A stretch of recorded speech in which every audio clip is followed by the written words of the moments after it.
and welcome back to Humanities. I am Purva and आज की video में we'll be covering our second last chapter of book 2 Politics in India since Independence.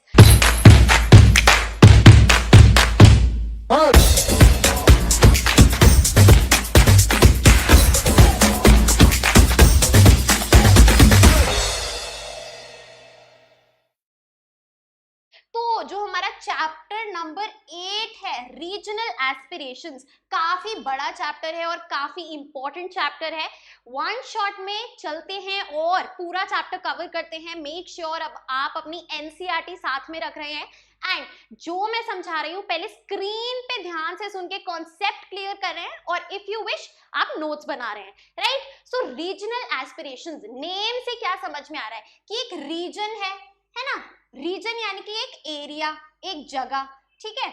उधर क्या है, aspirations है, यानी कि लोगों की अलग अलग इच्छाएं हैं, वो क्या चाहते हैं अपने एरिया के लिए, अपने रीजन के लिए, अलग अलग उनकी डिमांड्स हैं, अलग अलग उनकी ख्वाहिशें हैं, राइट। सो ये है चैप्टर का नेम। अब हम कौन से रीजन्स की बात करने वाले हैं, we will be discussing 3 reasons in detail. देखते हैं तो 3 एरियाज हम इन डिटेल बात करेंगे। जम्मू एंड कश्मीर, ठीक है जी, उसके बाद पंजाब, राइट, एंड आपका फाइनली नॉर्थ ईस्ट। इन 3 रीजन्स को हम इन डिटेल बात करेंगे, क्या इनकी एस्पिरेशंस है, क्या हिस्ट्री रही है अभी, राइट, पूरा कैसे वो सेपरेटिज्म का मूवमेंट चला या फिर जो भी इशू है, व्हाट इज द रीजन, कैसे चीजें होती है, ये सब कुछ इन डिटेल जानेंगे। चलिए तो moving on to the first topic of our NCERT, region and the nation. तो उस स्पेसिफिक एरिया की बात करेंगे और with respect to our Indian territory, Indian nation. चलिए सारा ध्यान बोर्ड पे होना चाहिए।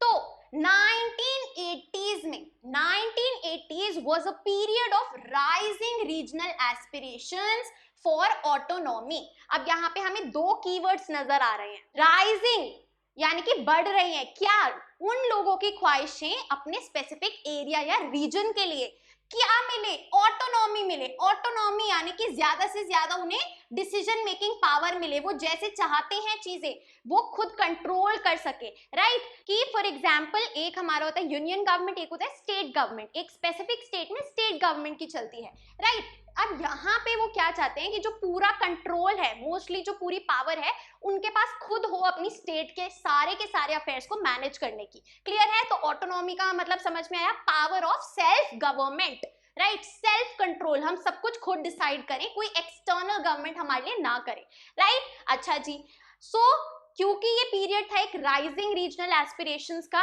ऑटोनॉमी के लिए, राइट, मूवमेंट्स फ्रीक्वेंटली इन्वॉल्व्ड। इन सारी ही मूवमेंट्स में क्या होता था जो ये चीज डिमांड करती थी, armed assertions by the people, यानी कि वॉयलेंट ये मूवमेंट होती थी ऐसी डिमांड की। There repression by the government, government obviously ऐसी मूवमेंट्स को सप्रेस करती है, दबाती है, to avoid violence and to avoid conflict and to preserve the unity of India, right. And साथ ही साथ collapse of political and electoral process, जहां पे वॉयलेंट डिस्टर्बेंसेस हैं, लोग नाखुश है, राइट, ये सब हो रहा है, आर्म्ड असर्शंस हो रहे हैं, गवर्नमेंट उनको कंट्रोल करने की कोशिश कर रही है। तो ऑब्वियसली जो गवर्नमेंट है वो एकदम स्मूथली फंक्शन नहीं कर पाएगी और जो इलेक्टोरल प्रोसेस है वो भी हैम्पर होगा, राइट। तो इससे क्या इंपैक्ट पड़ रहा है, कोलैप्स हो रही है पॉलिटिकल और इलेक्टोरल प्रोसेस। क्लियर है। अच्छा जी, अब क्या कंक्लूजन निकला, concluded in negotiated settlements or accords between the central government and the groups leading the movement for autonomy। तो क्या रास्ता, क्या सोल्यूशन निकाला गया, नेगोशिएशन यानी कि बातचीत करके सेटलमेंट्स कर ली, या फिर अकॉर्ड्स, अकॉर्ड्स यानी कि एक जैसे हम बोलते हैं ना अग्रीमेंट कर लिया, राइट। तो सेटलमेंट्स और अकॉर्ड्स करे किसके बीच में, जो सेंट्रल गवर्नमेंट है यानी कि जो यूनियन गवर्नमेंट है और वो सारे ग्रुप्स जो ये ऑटोनॉमी चाहते हैं उनके बीच में नेगोशिएट करके, बातचीत करके एक कंक्लूजन निकाला जिसपे दोनों अग्री करते हैं, right. Reached after a process of dialogue, dialogue का प्रोसेस हुआ, राइट, उसके बाद ही ये कंक्लूजन निकले, that aimed to settle contentious issues within the constitutional framework, right अब ये जो प्रोसेस ऑफ डायलॉग होता है उसमें क्या बातचीत होती है, जो सारी प्रॉब्लम्स है, जो कॉन्फ्लिक्ट्स है, जो कंटेंशियस इश्यूज हैं, राइट प्रॉब्लमैटिक एरियाज है, वो डिस्कस होते हैं with in the constitutional framework कि कॉन्स्टिट्यूशन क्यों ये चीजें अलाउ नहीं करता है या क्या है cooperative federalism for example, right. So the journey to the accord, agreement के तरफ जो सफर है वो बहुत ऑब्वियसली मुश्किल होता है, ट्यूमिल्टस एंड ऑफन वॉयलेंट, क्योंकि कई बार गवर्नमेंट नहीं मानती है कुछ चीजें, कई बार वो ग्रुप्स नहीं मानते हैं, वो एक सेटलमेंट में आना ही बहुत बड़ा वॉयलेंट प्रोसीजर है, राइट काफी ज्यादा उसमें मूवमेंट्स होती है, ट्यूमिल्टस यानी कि बहुत ज्यादा ही लाउड और वॉयलेंट प्रोसेस होता है, राइट। चलिए आगे चलते हैं। अब चलते हैं जो हमारा टॉपिक है इंडियन अप्रोच, इंडिया ने कैसे इन रीजनल एस्पिरेशंस के साथ डील किया, right what was India's approach.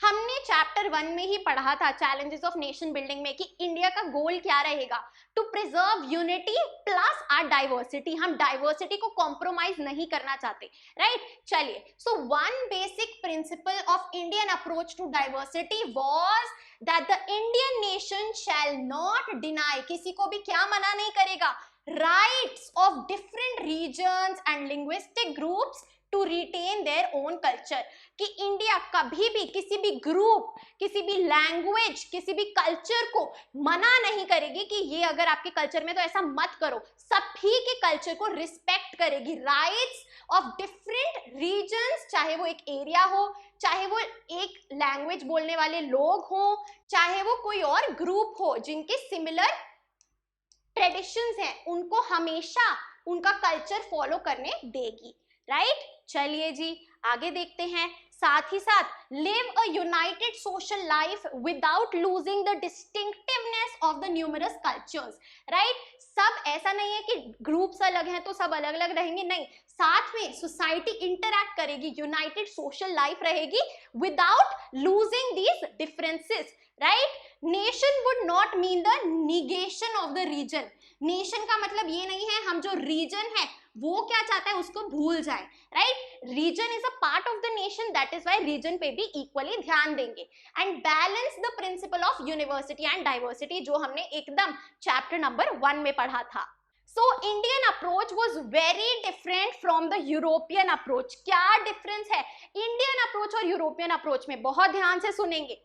India की अप्रोच ऑब्वियसली डेमोक्रेटिक थी, क्या अलाउ करती है, parties and groups to address the people on the basis of their regional identity, aspiration and specific regional problems। तो जब भी कोई भी पार्टी या कोई भी कैंडिडेट इलेक्शन के लिए खड़ा होता है तो वो रीजन के बेसिस पे अपील कर सकता है, रिलीजियस बेसिस पे नहीं कर सकते लेकिन रीजनल बेसिस पे कर सकते हैं, राइट। कि regional identity, for example talking about Gujarati people, Marathi people, right, Kashmiri people, so ये रीजनल आइडेंटिटी हो गई। एस्पिरेशन की, वहां के लोग क्या चेंज चाहते हैं तो उसकी अपील कर दी कि हम ये बदलाव लाएंगे और वहां की जो प्रॉब्लम्स है उसको एड्रेस कर सकते हैं। So this was the Indian approach. European approach क्या थी, they saw diversity as a threat to the nation. उनको डाइवर्सिटी जमती नहीं थी, हजम नहीं होती थी, उन्हें लगता था अरे डाइवर्सिटी यानी कि further division, right. So they did not unify diversity. Clear है, आगे चलते हैं। So in the course of democratic politics regional aspirations get strengthened. Democracy कैसे कॉम्प्लीमेंट करती है, बूस्ट करती है रीजनल एस्पिरेशंस को, क्योंकि जब एक इलेक्शन प्रोसेस होता है उसमें रीजन के बेसिस पे अपील की जाती है that we will solve your problems, जो आपके एस्पिरेशंस है वो फुलफिल करेंगे, राइट। उनकी आइडेंटिटी के साथ रेजोनेट किया जाता है, तो रीजनल एस्पिरेशन स्ट्रॉन्ग होती है डेमोक्रेसी के through. Regional issues and problems, जैसे मैंने बताया, receive adequate attention and accommodation in the policy making process, right. तो जब भी कोई भी कैंडिडेट खड़ा होता है और वो बोलता है कि पानी की समस्या जो है वो खत्म हो जाएगी, हम विमेन सेफ्टी इंश्योर करेंगे, तो वो उस रीजन की प्रॉब्लम्स को एड्रेस कर रहा है और अटेंशन दे रहा है, राइट। और उससे क्या होगा, हमारी पॉलिसीज में ये इश्यूज इंप्लीमेंट होंगे और इनका सोल्यूशन निकलेगा। This may sometimes lead to tensions and problems. जितना ज्यादा ये अटेंशन वाला एरिया है उतना ही ज्यादा फिर प्रॉब्लमैटिक भी हो जाता है। Sometimes the concern for national unity में ओवरशैडो द रीजनल नीड्स। अब एक रीजन है जिसकी डिमांड पूरी की पूरी सेपरेटिस्ट है कि इंडिया से अलग होना है, तो वो ऑब्वियसली इंडिया की यूनिटी को क्या कर रहा है, हैम्पर कर रहा है, right. So that is your threat to national unity. Sometimes concern for region alone may blind us to the larger needs of the nation। अगर हम सिर्फ रीजनल अटेंशन देख रहे हैं without India as a whole क्या attention देना चाहिए, कौन से इश्यूज इंपॉर्टेंट है, तो वो भी फिर थोड़ा सा सेपरेटिस्ट हो जाता है। क्लियर है? So these are the problems. आगे चलते हैं। चलिए अब आते हैं मुद्दे की बात पे, which all are the areas of tension, जिनके बारे में हम चैप्टर में पढ़ने वाले हैं। अभी ये जो है ये एक ओवरव्यू गिवन है, राइट, और इन डिटेल जैसे मैंने बताया आपको 3 प्लेसेस के बारे में वील बी रीडिंग, राइट। चलिए, सो इश्यूज आफ्टर इंडिपेंडेंस, क्या क्या इश्यूज आए हम सब ने चैप्टर 1 में डिस्कस करें, ये तो आप सबको पता ही है, राइट। पार्टीशन हुआ है ना, डिस्प्लेसमेंट हुई उसके कारण से, राइट। जो इंडिया के लोग थे, इंडिया में जो माइनॉरिटी थी वो पाकिस्तान में गई और पाकिस्तान में जो हिंदू माइनॉरिटी थी वो इंडिया में आई, right. Integration of princely states हुआ, राइट। जो हमारे पास प्रिंसली स्टेट्स थी, कितनी प्रिंसली स्टेट्स थी कमेंट करके बता दो फटाफट से, राइट। उन सबको हमने मेक श्योर किया कि वो इंडिया का हिस्सा बने और फर्दर डिसइंटीग्रेशन ना हो। रीऑर्गेनाइजेशन ऑफ स्टेट्स हुई, फिर हमने भैया स्टेट्स की बाउंड्रीज ड्रॉ करी, राइट। सो ये सारा जो है हमने पढ़ा हुआ है, ये एक आपको थोड़ा सा बैकग्राउंड मिल गया। फिर रेज हुआ the immediate issue of Jammu and Kashmir, right? So issue of Jammu and Kashmir, it was a conflict between India and Pakistan, mainly a question of the political aspiration of the people of Kashmir Valley, कि वो क्या चाहते हैं, क्या वो India के साथ होना चाहते हैं, क्या वो पाकिस्तान के साथ होना चाहते हैं, या फिर वो अलग से कश्मीर को अलग रखना चाहते हैं, राइट। सो इसके बारे में हम इन डिटेल में बात करेंगे। Strong movements were witnessed first in Nagaland, अब यहाँ पे नॉर्थ ईस्ट की बात हो रही है, ठीक है, Nagaland and then Mizoram demanding separation from India। तो कौन सी दो स्टेट्स ने, नागालैंड और मिजोरम, उन्होंने क्या बोला, हमें इंडिया से अलग होना है। In the south some groups from the Dravid movement briefly toyed the idea of a separate country। so Dravid movement जो हुई थी उन्होंने साउथ में थोड़ा सा एक सेपरेटिस्ट आइडिया दिया। आगे चलते हैं। मास एजिटेशंस, बहुत भारी भरकम मात्रा में लोगों ने प्रोटेस्ट किया in many parts for the formation of linguistic states, की लैंग्वेज भाषा के बेसिस पे स्टेट्स को रिफॉर्म किया जाए, राइट। एंड सबसे पहले Andhra Pradesh was reformed on the basis of linguistic basis, right. फिर Karnataka, Maharashtra and Gujarat, right, Gujarati speaking, Marathi speaking, clear है। Protests against making Hindi the official national language of the country, जब ऐसा प्रस्ताव आया कि हिंदी को ऑफिशियल लैंग्वेज बना देंगे तो किसकी तरफ से प्रोटेस्ट हुआ, साउथ इंडिया में, जहां पे पर्टिकुलरली इंग्लिश ज्यादा बोली जाती है। सो पर्टिकुलरली तमिलनाडु से ये एजिटेशंस आए against Hindi, right. So anti Hindi movement. Strong pro Hindi agitations in the north, क्योंकि नॉर्थ इंडिया में हिंदी ज्यादा बोली जाती है तो वो हिंदी की तरफ थे, pro Hindi and anti Hindi, clear है। चलिए आगे देखते हैं। लेट 1950s में क्या होता है, people speaking the Punjabi language started agitating for a separate state for themselves। तो पहले तो भैया इन रीजन्स में लैंग्वेज के बेसिस पे डिवीजन हो जाता है, रिक्रिएशन हो जाता है स्टेट्स का। अब पहले का पंजाब था, it got separated into Punjabi speaking people, today's Punjab and Haryana. So the people speaking the Punjabi language wanted a separate Punjab, तो पंजाब निकला और हरियाणा निकला, ठीक है। सो पंजाब और हरियाणा का डिवीजन हो गया on linguistic basis. Finally accepted and the states of Punjab and Haryana were created in which year, very important, in 1966। 1966 में पंजाब और हरियाणा क्रिएट हुए, right. However, this did not lead to resolution of all the problems for all times, right. अभी तो कहानी शुरू होगी। So as we all know, हमने पढ़ा है चैप्टर 1 में, challenge of diversity was resolved by redrawing the internal boundaries of the country on language linguistic basis, clear है, बढ़िया। चलिए आगे चलते हैं। चलिए, so what was the Dravidian movement? जो हमने देखा कि साउथ में एंटी हिंदी प्रोटेस्ट शुरू हुए, right? So we will study about the Dravidian movement. This is a box in your NCERT, right? तो चलिए शुरू करते हैं. Dravidian movement was one of the first regional movements, यानी कि एक रीजन में मूवमेंट हुई in the Indian politics. Regional, restricted to a region, right? कि एक रीजन की जो मांग है, जो वी कैन से कहना है, वो हमें सुनने को मिलेगा, right? Some sections of this movement had ambitions of creating a Dravidian nation. एक सेपरेटिस्ट, अलग से वो द्रविड़न नेशन बनाना चाहते थे. They used democratic means like public debates and the electoral platform to achieve its ends. यानी कि violence use नहीं हुआ. They did not use arms and ammunitions. They used democratic means. Clear है? So democratic means में क्या जाता है आपका? Public debates, elections में stand होना, right? ये इस सब के थ्रू अपने जो ends है, यानी कि अपने जो goal है, उसको achieve करना. Clear? Right? So द्रविड़न मूवमेंट से ही जो पार्टी है द्रविड़र कज़ागम, डीके पार्टी की फॉर्मेशन हुई, राइट? सबसे पहले होती है द्रविड़ियन मूवमेंट, उससे क्या होती है? द्रविड़र कज़ागम पार्टी फॉर्म होती है, right? Under the leadership of Tamil social reformer E V Ramasamy, जिनको पेरियार बोला जाता है, right? E V Ramasamy Periyar, the Tamil social reformer. इनके अंडर कौन सी पार्टी फॉर्म होती है? DK, which is your Dravidar Kazhagam, right? आगे देखते हैं. Lack of support from other states limited the movement to Tamil Nadu. ये रीजनल मूवमेंट क्यों है, नेशनल मूवमेंट क्यों नहीं है? क्योंकि और स्टेट से, और सदर्न स्टेट से ज्यादा सपोर्ट नहीं मिला. केवल ये जो मूवमेंट है तमिलनाडु तक रिस्ट्रिक्टेड रही. सो अगर यहाँ पे एक एमसीक्यू आ जाएगा कि द्रविड़न मूवमेंट भाई कौन सी स्टेट से एसोसिएटेड थी, वील सिंपली से तमिलनाडु. क्या क्या भाई एजेंडा था, गोल्स थे? It oppose the Brahmins dominance, affirmed regional pride against the political, economic and cultural domination of the north, right?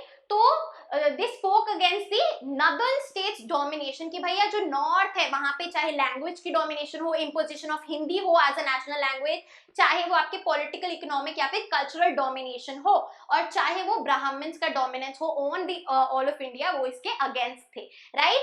आगे चलते हैं. चलिए फिर क्या होता है? फिर ये जो पार्टी बनी थी द्रविड़न मूवमेंट से, राइट, डीके, उसका स्प्लिट हो जाता है. द्रविड़र कज़ागम पार्टी का स्प्लिट हो जाता है. Political legacy of the movement was transferred to DMK. ये तो काफी पॉपुलर है, हम सब जानते हैं, द्रविड़ मुनेत्र कज़ागम. तो पहले द्रविड़ कज़ागम था, अब स्प्लिट के बाद एक और पार्टी आ गई DMK, जिसके पास एक्चुअल में पॉलिटिकल लेगेसी थी द्रविड़न मूवमेंट की, राइट? जैसे दो स्प्लिट होने के बाद एक थी कांग्रेस O और एक थी कांग्रेस R, राइट? वो लेगेसी और वो डोमिनेंस किसका चला? कांग्रेस R का चला. सिमिलरली DMK का चला, right? It made its entry into politics with a three-pronged agitation in 1953-54, right? तो तीन objectives थे, तीन goals थे इनके agitation के, right? सबसे पहली चीज, restoration of the original name of Kallakudi railway station, which had been renamed Dalmiapuram after the industrial house from the north. कि भैया नॉर्थ के एक इंडस्ट्रियल हाउस के नाम पे हमारा साउथ का एक रेलवे स्टेशन क्यों रिप्लेस किया गया? इसका नाम जो ओरिजिनल था कल्लाकुड़ी रेलवे स्टेशन, वही रख दिया जाए. क्लियर? सबसे पहला goal. Number 2, giving Tamil cultural history greater importance in school curriculum. कि भैया हमारे साउथ में हमारे कल्चर के बारे में आप ज्यादा पढ़ाइए, right? Number 3, against the craft education scheme of state government, which it alleged was linked to the Brahmanical social outlook, right? कि जो craft education scheme आई है, इंट्रोड्यूस करी है, राइट, इसको हटाया जाए. क्यों? क्योंकि ब्राह्मणिकल सोशल आउटलुक को प्रमोट करती है, राइट? ब्राह्मण्स को ज्यादा सपोर्ट करती है, सुपीरियर दिखाती है. The success of the anti Hindi agitation of 1965 added to the DMK's popularity. Very important, anti Hindi agitation. Agitation क्या होता है? एक रिवोल्ट, एक uprising, right? Protest, to be specific, right. So anti Hindi protest कि भाई हिंदी हम पे इम्पोज ना की जाए as a national language, because south में आप देखेंगे रीजनल लैंग्वेजेस होती हैं और इंग्लिश ज्यादा यूज होती है। तो ये 1965 में काफी सक्सेसफुल रहा, जिससे डीएमके पार्टी और ज्यादा पॉपुलर हो गई। इसी के बाद जो इलेक्शंस हुए उसमें 1967 में डीएमके जो है, हमने पढ़ा है, असेंबली इलेक्शंस जीत जाती है और स्टेट गवर्नमेंट डीएमके की बन जाती है इन द ईयर 1967। चलिए आगे चलते हैं। अब इसके बाद क्या होता है, डीएमके का फर्दर स्प्लिट होता है after the death of its leader C Annadurai, right. अब डीएमके का स्प्लिट होता है into again two parts, DMK और एक और पार्ट निकल के आता है all India Anna DMK, AIA DMK, right. So all India Anna DMK, right. भाई अब ये पार्टी है, ये बोलती है हम हैं जो ओरिजिनल द्रविडियन लेगेसी लेके आए हैं। जैसे पहले डीएमके की थी ओरिजिनल लेगेसी, अब इस साइड आ जाती है। भाई और फर्दर स्प्लिट्स होते हैं और पार्टीज आती हैं इन द 1990s। कौन कौन सी भाई, Marumalarchi Dravida Munnetra Kazhagam MDMK, PMK which is your Pattali Makkal Katchi, and then Desiya Murpokku Dravida Kazhagam DMDK, right. So काफी सारे वेरिएशंस जो है, स्प्लिट जो है हो जाते हैं from the original DK to all of these. Clear है, दिस वाज अ बॉक्स। आगे चलते हैं, let's get to know about E.V. Ramasamy Naikar, right? Again our box about the personality. चलिए जानते हैं। He was known as Periyar the respected, तो सीधा सीधा CUET में MCQ आ सकता है, which of the following personalities was known as Periyar? Clear है। Strong supporter of atheism, अथेस्ट कौन होता है, जो कि गॉड में बिलीव नहीं करता, राइट, नास्तिक। Clear. Famous for his anti-caste struggle and rediscovery of the Dravidian identity. Clear? The original DK leader. आगे चलते हैं। Initially a worker of the Congress party, पहले कांग्रेस के साथ जुड़े हुए थे। Started the self-respect movement in 1925. Led the anti-Brahmin movement, जो हमने पढ़ी, right? Worked for the Justice Party and later founded the Dravidar Kazhagam DK, right? Opposed to Hindi and domination of North India, propounded the thesis that North Indians and Brahmins are the Aryans. इन्होंने एक ideology, एक thesis निकाली, right, एक study निकाली जिसके according इनका कहना है कि ब्राह्मण्स और सारे नॉर्थ इंडियंस जो है they are Aryans. Clear, fine. अब इसमें ज्यादा डिटेल में जाएंगे तो हमें कोई फायदा नहीं होगा, because this is only relevant for your MCQ, that too for CUET, right. अगर आपको आउट ऑफ इंटरेस्ट इन सारी मूवमेंट्स के बारे में डिटेल में जानना है, डेफिनेटली गूगल इट। आगे चलते हैं।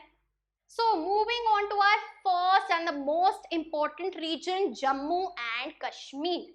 चलिए, अगर मैं मैप की बात करूं, इंटरनेट पे भी जो प्रॉपर इंडिया के अकॉर्डिंग मैप है वो अवेलेबल नहीं होता है when we talk about a world map, right. तो मैप में कोई भी अगर आपको यहाँ प्रेजेंटेशन में कुछ भी थोड़ा सा भी वेरिएशन दिखे तो please ignore it, right, because misrepresentation of the territory is not our intention. यहाँ पे एजुकेशनल पर्पसेस के लिए हम यूज कर रहे हैं जो भी NCERT में गिवन है। क्लियर है। चलिए, Jammu and Kashmir previously had a special status under article 370 of the Indian constitution.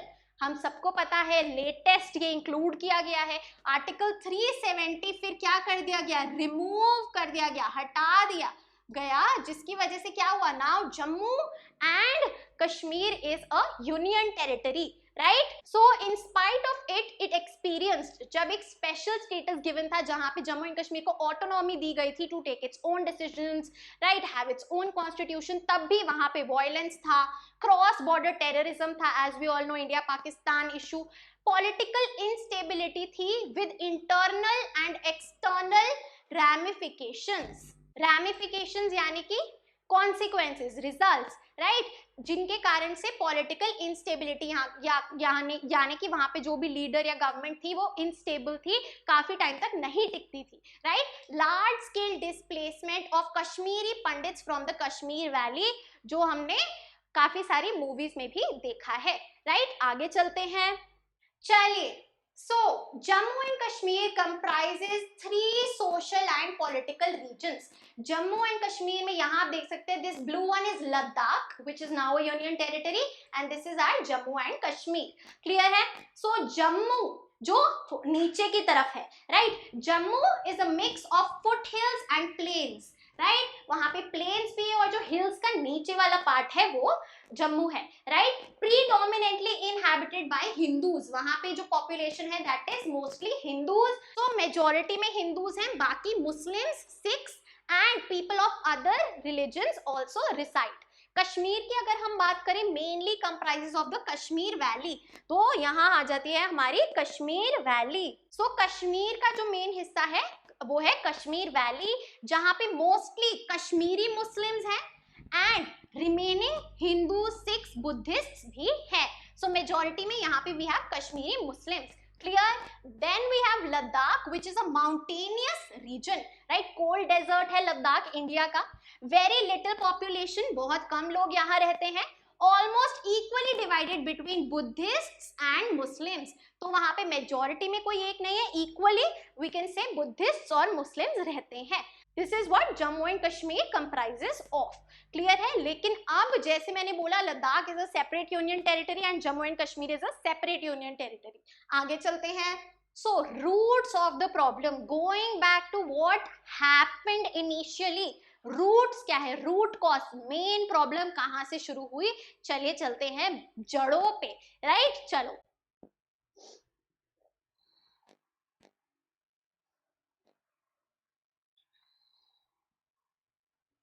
सो 1947 से पहले Jammu and Kashmir was a princely state, right. Princely state क्या थी, जो इनडायरेक्टली ब्रिटिशर्स रूल करते थे थ्रू प्रिंस, राइट। तो प्रिंसेस होते थे जो इन पे रूल करते थे और वो किसको अकाउंटेबल होते थे, ब्रिटिशर्स को, which is known as British suzerainty, right. Clear है। चलिए, Maharaja Hari Singh, very important keyword for CUET. Maharaja Hari Singh wanted to have an independent status for his state. तो वहां के प्रिंस कौन, Maharaja Hari Singh, right. He did not want to merge either with India और पाकिस्तान। वो चाहते थे कि कश्मीर को अलग से इंडिपेंडेंट स्टेटस मिले, ना हम इंडिया का हिस्सा बनना चाहते ना पाकिस्तान का, राइट। लेकिन भैया पाकिस्तान क्या सोचता था, पाकिस्तान को लगता था कि क्योंकि कश्मीर में मेजॉरिटी पॉपुलेशन मुस्लिम है, तो ये भी as per the criteria laid down by the government कि जो मुस्लिम मेजॉरिटी एरियाज हैं वो पाकिस्तान के पास जाएंगे, तो कश्मीर भी पाकिस्तान का ही हिस्सा होना चाहिए। That was the logic of Pakistan. People of the state, अगर हम वहां के लोगों से पूछें, वो खुद को कश्मीरीज अबव ऑल समझते थे, ना इंडिया ना पाकिस्तान, हम कश्मीरी हैं। उनकी जो रीजनल आइडेंटिटी थी वो क्या थी, कश्मीरी है। और इसी इशू को क्या बोलते हैं, this issue of regional aspiration is known as Kashmiriyat, right. The identity of the Kashmiri people का जो इशू है दैट इज कश्मीरियत। चलिए आगे चलते हैं। Sheikh Abdullah, now Sheikh Abdullah, he led popular movement in Jammu and Kashmir. He wanted to get rid of Maharaja Hari Singh. वो हरि सिंह को हटाना चाहते थे। He was the leader of which party? National Conference. National Conference एक political party थी, उसके ये leader थे। He was against joining Pakistan. He was a personal friend of Jawaharlal Nehru. Clear है? नेशनल कॉन्फ्रेंस क्या आइडियोलॉजी थी, किस चीज को सपोर्ट करती थी, सेक्युलर ऑर्गेनाइजेशन थी, यानी कि किसी भी धर्म में वो इंक्लाइन नहीं थी, राइट। सेक्युलर यानी कि इक्वालिटी ऑफ ऑल रिलीजन्स में बिलीव करती थी। Had a long association with Congress, जैसे बोला he was a good friend of Nehru, तो नेशनल कॉन्फ्रेंस जो पार्टी थी वो काफी टाइम से कांग्रेस के साथ एसोसिएशन में थी, राइट। चलिए आगे देखते हैं। October 1947, Pakistan sent tribal infiltrators from its side to capture Kashmir. अब सबसे पहली वॉर हम इसको बोल सकते हैं, ध्यान रखिए 1947 में ही, आफ्टर द पार्टीशन, अक्टूबर 1947 में पाकिस्तान ट्राइबल इन्फिल्ट्रेटर्स को भेजता है। अच्छा जी, ट्राइबल इन्फिल्ट्रेटर्स कौन होते हैं, जो ऐसा दिखाते हैं कि हाँ हम आप ही के ग्रुप के हैं, हम यहाँ बिलोंग करते हैं, लेकिन वो भेस बदल के बेसिकली जैसे है ना, वहीं कश्मीरी लोगों के बीच रहने लगे, लेकिन फिर वहां पे वो सेपरेटिस्ट भावनाएं जगाने लगे। सो पाकिस्तान ने ऐसे काइंड ऑफ भेस बदल के लोग इसको अगर हम इजी भाषा में बोले तो भेजे, राइट, टू कैप्चर कश्मीर। ठीक है, अब जब ये सीन हुआ तो महाराजा हरि सिंह को कोई भी ऑप्शन नहीं था except for asking Indian military help. तो इंडिया से उन्होंने हेल्प मांगी and he signed an instrument of accession. बहुत जरूरी है, instrument of accession with the government of India. किसने साइन किया? महाराजा हरि सिंह ने। क्लियर है? Then only did India extend the military support. ये जब साइन हो गया इंस्ट्रूमेंट ऑफ एक्सेशन, तब इंडिया ने बोला कि चलो ठीक है, हम आपकी हेल्प करेंगे और इन सारे इन्फिल्ट्रेटर्स को कश्मीर वैली से भगा दिया। क्लियर? चलिए, Pakistan still continue to control a sizeable part of the state. लेकिन पाकिस्तान का कंट्रोल जो है ढीला नहीं पड़ा। अच्छा जी, इंस्ट्रूमेंट ऑफ एक्सेशन की अगर हम बात करें, सो इंस्ट्रूमेंट ऑफ एक्सेशन एक लीगल डॉक्यूमेंट था जो जवाहरलाल नेहरू और महाराजा हरि सिंह के बीच में साइन हुआ था, जिसमें कश्मीर ने केवल 3 सब्जेक्ट्स को सरेंडर कर दिया था इंडिया को। वो क्या क्या थे? Defence, external affairs and communications. ये 3 चीजें अब इंडिया के पास होंगी उस स्टेट की। क्लियर है? So this was instrument of accession. Complete surrender नहीं था जैसे कि आप देख सकते हो, लेकिन लिमिटेड सरेंडर था। अच्छा जी, अब जैसे हमने बात करी पाकिस्तान के पास फिर भी थोड़ा सा कंट्रोल था। ये इशू फिर रेफर हुआ यूएनओ में, यूनाइटेड नेशंस ऑर्गेनाइजेशंस में, जहां पे रेजोल्यूशन 21 अप्रैल 1948 का रेजोल्यूशन में क्या रेकमेंड किया गया? 3 step process. There was a 3 step process recommendation to resolve the issue. सबसे पहला स्टेप क्या है कि पाकिस्तान को विड्रॉ करनी है अपने सारे नेशनलाइज, सारे पाकिस्तानी जो भी कश्मीर में रहते हैं उनको हटाना है। दूसरी चीज क्या है? India needed to progressively reduce its forces so as to maintain law and order. भैया इंडिया को भी वहां ज्यादा मिलिट्री अपनी नहीं तैनात करनी है, राइट? क्लियर है? And a plebiscite was to be conducted in a free and impartial manner. Plebiscite क्या होता है? प्लेबिसाइट यानी कि जो वहां के कश्मीरी पीपल हैं, जो वहां के रेजिडेंट्स हैं, वो क्या चाहते हैं? एक डायरेक्ट वोट होगा कि लोग क्या चाहते हैं in a free and impartial manner, ताकि जो पीपल्स एस्पिरेशन है वो झलक के आए और वही डिसीजन हो। क्लियर है? सो ये यूएन ने रेकमेंड किया। कौन से रेजोल्यूशन में? कब? 21 अप्रैल 1948। इंपॉर्टेंट है सीयूईटी के लिए। आगे चलते हैं। No progress could be achieved under this resolution. किसी ने भी यूनाइटेड नेशंस की नहीं सुनी। फिर क्या हुआ? मार्च 1948 में शेख अब्दुल्ला, जिन लीडर की हमने बात करी थी अभी from the national Conference, took over as the prime minister of the state of Jammu and Kashmir. कब? मार्च 1948 में Sheikh Abdullah becomes the prime minister of Jammu and Kashmir. Clear है? कौन सी party? National Conference. He was the head of the government in the state, right? उसको तब prime minister बोलते थे। Clear है? जो स्टेट का हेड ऑफ गवर्नमेंट है उसको प्राइम मिनिस्टर। यहाँ पे इंडिया के प्राइम मिनिस्टर की बात नहीं हो रही है। Clear? India agreed to grant its provisional autonomy under article 370। Clear है? अब इंडिया ने बोला कि हम आर्टिकल 370 के तहत, आर्टिकल 370 ऑफ द कॉन्स्टिट्यूशन के तहत आपको प्रोविजनल यानी कि टेम्पररी पीरियड के लिए ऑटोनॉमी देते हैं। क्लियर? टेम्पररी पीरियड के लिए ऑटोनॉमी दी जाती है। ऑटोनॉमी यानी कि power to handle your own affairs, to make your own constitution, to make your own provisions. क्योंकि आप अगर कॉन्स्टिट्यूशन पढ़ेंगे ना तो पहले क्या था? That this does not apply to state of Jammu and Kashmir. वहां पे एक एक्सेप्शन हमेशा रहता था। आगे चलते हैं। चलिए, so external and internal dispute. So politics of Jammu and Kashmir remained controversial and conflict ridden, कि वहां हमेशा से कॉन्फ्लिक्ट और कंट्रोवर्शियल प्रॉब्लमैटिक थी।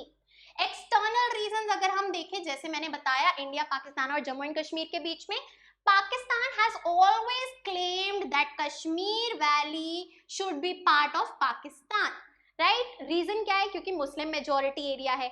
Sponsored a tribal invasion of Jammu and Kashmir in 1947, जो अभी हमने पढ़ा था, right?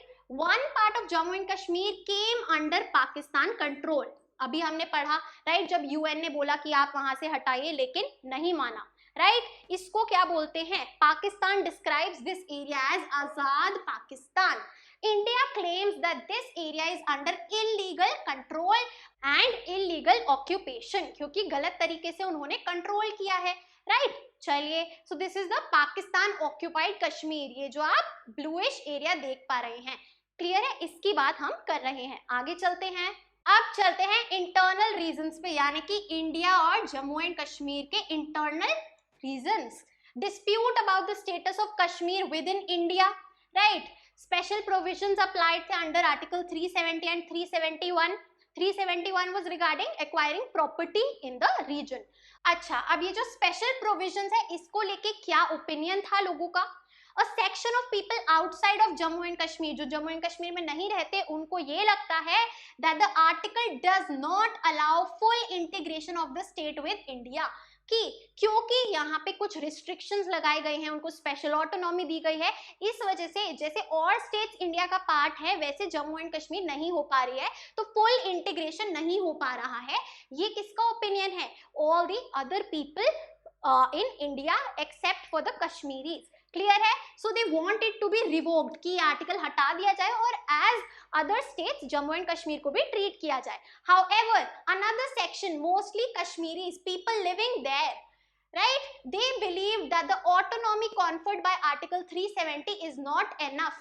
यानी कि जो आर्टिकल 370 ने हमें ऑटोनॉमी दी है कश्मीर को, वो भी काफी नहीं है. हमें और ज्यादा पावर चाहिए, और ज्यादा अथॉरिटी चाहिए, और ज्यादा फ्रीडम चाहिए. राइट? 3 मेजर प्रॉब्लम्स क्या थी कश्मीरीज की? Number 1, that the promise that accession would be referred to the people of the state after the situation created by tribal invasion was normalized was not fulfilled. तो वो जो plebiscite था वो तो कभी हुआ ही नहीं भैया. Right? There was a feeling that the special federal status guaranteed by Article 370 had been eroded in practice, कि बस लिखा हुआ है कॉन्स्टिट्यूशन में कि स्पेशल प्रोविजन है, ऑटोनॉमी है, लेकिन एक्चुअल में कोई ऑटोनॉमी नहीं है. This led to the greater state autonomy demand, कि हमें और ज्यादा ऑटोनॉमी चाहिए. It was felt that democracy which is practiced in the rest of India has not been similarly institutionalized in the state of Jammu and Kashmir, कि जैसी democracy बाकी states में है इंडिया की, वैसी जम्मू एंड कश्मीर में क्यों नहीं है. Right? So these were the 3 problems, 3 issues of the Kashmiri people. Clear है? चलिए, अब चलते हैं पॉलिटिक्स पे. Internal politics since 1948. So Sheikh Abdullah, after taking over as the prime minister, initiated major land reforms and other policies. जैसे हमने पढ़ा कि Sheikh Abdullah became the prime minister, right? and उन्होंने काफी सारे major land reforms निकाले.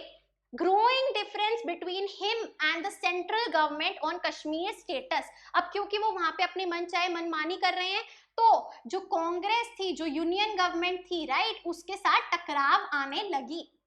In 1953, he was dismissed and kept in detention for a number of years. उनको हटा दिया गया और जेल में रखा. अब भैया इनके बाद जो लीडरशिप आई, वो ना तो उन्हें इतना अच्छा पॉपुलर सपोर्ट मिला, ना ही वो जम्मू एंड कश्मीर को रूल कर पाए, because of the support of centre. बार बार कॉन्स्टेंटली जो सेंट्रल गवर्नमेंट है उसकी इंटरप्शन थी, and serious allegations of malpractices and rigging in various elections was laid down. Right? malpractices यानी कि unfair elections हो रहे हैं, ऐसा माना जाता था. Right? किसकी बात हो रही है? जो शेख अब्दुल्ला को डिसमिस करने के बाद government I. Now let's move on to the period between 53 and 74. 1953 से लेके 1974 था. Congress party exercised influence on the politics of the state. तो जो सेंट्रल गवर्नमेंट है उसी का इन्फ्लुएंस था जम्मू एंड कश्मीर की पॉलिटिक्स में. कब से कब तक? 53 से 74 तक. और ट्रंकेटेड नेशनल कॉन्फ्रेंस, ट्रंकेटेड यानी कि आधी, राइट, शेख अब्दुल्ला को हटा के, minus Sheikh Abdullah remained in power with the support of Congress. Right? जैसे आप देख सकते हैं, जब तक कांग्रेस जिसको चाह रही है वो वहां पे पावर में है, वरना डिसमिस करके डिटेंशन में डाल दिया गया है. क्लियर है? सो कौन सी पार्टी थी? नेशनल कॉन्फ्रेंस पार्टी ही थी पावर में with the support of Congress in Jammu and Kashmir. Later वो कांग्रेस के साथ मर्ज हो जाती है. मर्ज हो जाती है कांग्रेस के साथ। अब क्या होता है, several attempts to reach an agreement, एक सोल्यूशन निकाला जाए शेख अब्दुल्ला और गवर्नमेंट ऑफ इंडिया के बीच में, कांग्रेस पार्टी के बीच में, सेंट्रल गवर्नमेंट के बीच में। सो इन 1965 change in the provision of the constitution of Jammu and Kashmir, Prime Minister of the state was now designated as the Chief Minister of the state। तो क्या change आया constitution of Jammu and Kashmir में कि जो PM है वो CM कहलाया जाएगा। कब? 1965 में। गुलाम Mohammad Sadiq of the Indian National Congress became the first Chief Minister of the state। Very important keyword for your CUET MCQ 100% बनता है। Ghulam Mohammad Sadiq of the Indian National Congress became the first CM of Jammu and Kashmir। Now in 1974 Indira Gandhi reached an agreement with Sheikh Abdullah। Right, finally Indira Gandhi और शेख अब्दुल्ला का एक agreement होता है, एक solution निकलता है, राइट, जिसकी वजह से क्या होता है, जो नेशनल कॉन्फ्रेंस पार्टी है वो रिवाइव हो जाती है, शेख अब्दुल्ला सीएम बन जाते हैं जम्मू एंड कश्मीर के। In 1977 he was elected with majority in the state assembly elections। तो वापस से he becomes the CM। लेकिन फिर क्या होता है, वो एक्सपायर हो जाते हैं 1982 में। कौन? Sheikh Abdullah, leader of the national Conference party, and उनके बाद जो उनके सन है फरूक अब्दुल्ला, वो बनते हैं the leader of the national Conference party. Clear है? चलिए आगे चलते हैं। So as you can see Farooq Abdullah साहब बनते हैं chief minister. He was the son of Sheikh Abdullah from the Conference party. Soon again he was dismissed by the governor, right, governor होता है, सीएम होता है, राइट, जैसे प्राइम मिनिस्टर होता है और प्रेसिडेंट होता है। क्लियर है? सो गवर्नर उनको डिसमिस कर देते हैं। Why this dismissal? Due to the intervention of the central government generated a feeling of resentment in Kashmir। अगेन कौन दखल अंदाजी कर रहा है, कौन इंटरप्ट कर रहा है? सेंट्रल गवर्नमेंट, राइट, जो यूनियन गवर्नमेंट है, जो इंडियन गवर्नमेंट है, वो यहाँ पे पॉलिटिकल इंस्टेबिलिटी क्रिएट कर रही है। ऐसा किसको लग रहा है? कश्मीरी पीपल को, right. A breakaway faction of National Conference, again a truncated National Conference जो उससे हट गई, फैक्शन अलग ग्रुप हो गया था, वो आती है पावर में एक शॉर्ट पीरियड के लिए। फाइन, आगे चलते हैं।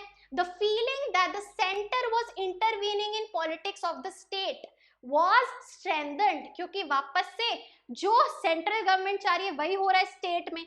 और ये कैसे स्ट्रेंथन हुआ फर्दर? जब 1986 में नेशनल कॉन्फ्रेंस वापस एक इलेक्टोरल अलायंस में आती है कांग्रेस के साथ, which was the ruling party in the center। तो क्लियरली हमें दिख रहा है प्रॉपर अलायंस था नेशनल कॉन्फ्रेंस और कांग्रेस के बीच में, राइट। सो इसी वजह से जो वहां के लोग थे, they felt that constant intervention है इंडियन गवर्नमेंट की इन आवर स्टेट पॉलिटिक्स। आगे चलते हैं। सो अभी तक जो हमने किया है, आपको उसका सिंपल से एक चार्ट बना लेना है कि पहले कौन आया, उसके बाद कौन आया, फिर वापस से कैसे अलायंस बना, ऐसे करके। क्लियर है? चलिए, इंसर्जेंसी एंड आफ्टर इंसर्जेंसी यानी कि एक अपराइजिंग पढ़ते हैं कि क्या होता है। So in the year 1987 state assembly elections होते हैं जम्मू एंड कश्मीर में। Results showed a massive victory of the national Conference Congress alliance, जो अभी हमने पढ़ा, जो बन गया था, राइट। तो इस अलायंस की बहुत भारी तादाद में जीत हो जाती है as per the votes. But it was widely believed कि ये जो रिजल्ट्स हैं ये पॉपुलर चॉइस नहीं दिखा रहे हैं, यानी कि रिग्ड है elections. Election process was rigged, manipulated. जो एक्चुअल रिजल्ट है वो नहीं दिखाया गया है, जो गवर्नमेंट चाहती है वो दिखाया गया है। Farooq Abdullah returned as the chief minister of Jammu and Kashmir. Clear है?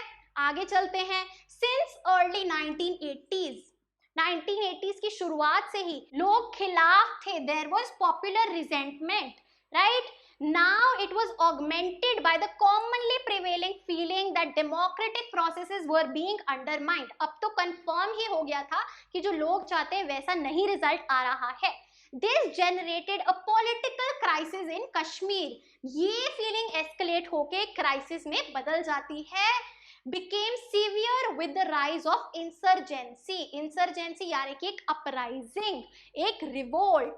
फाइन, चलिए, बाय 1989 तक state had come in the grip of militant movement.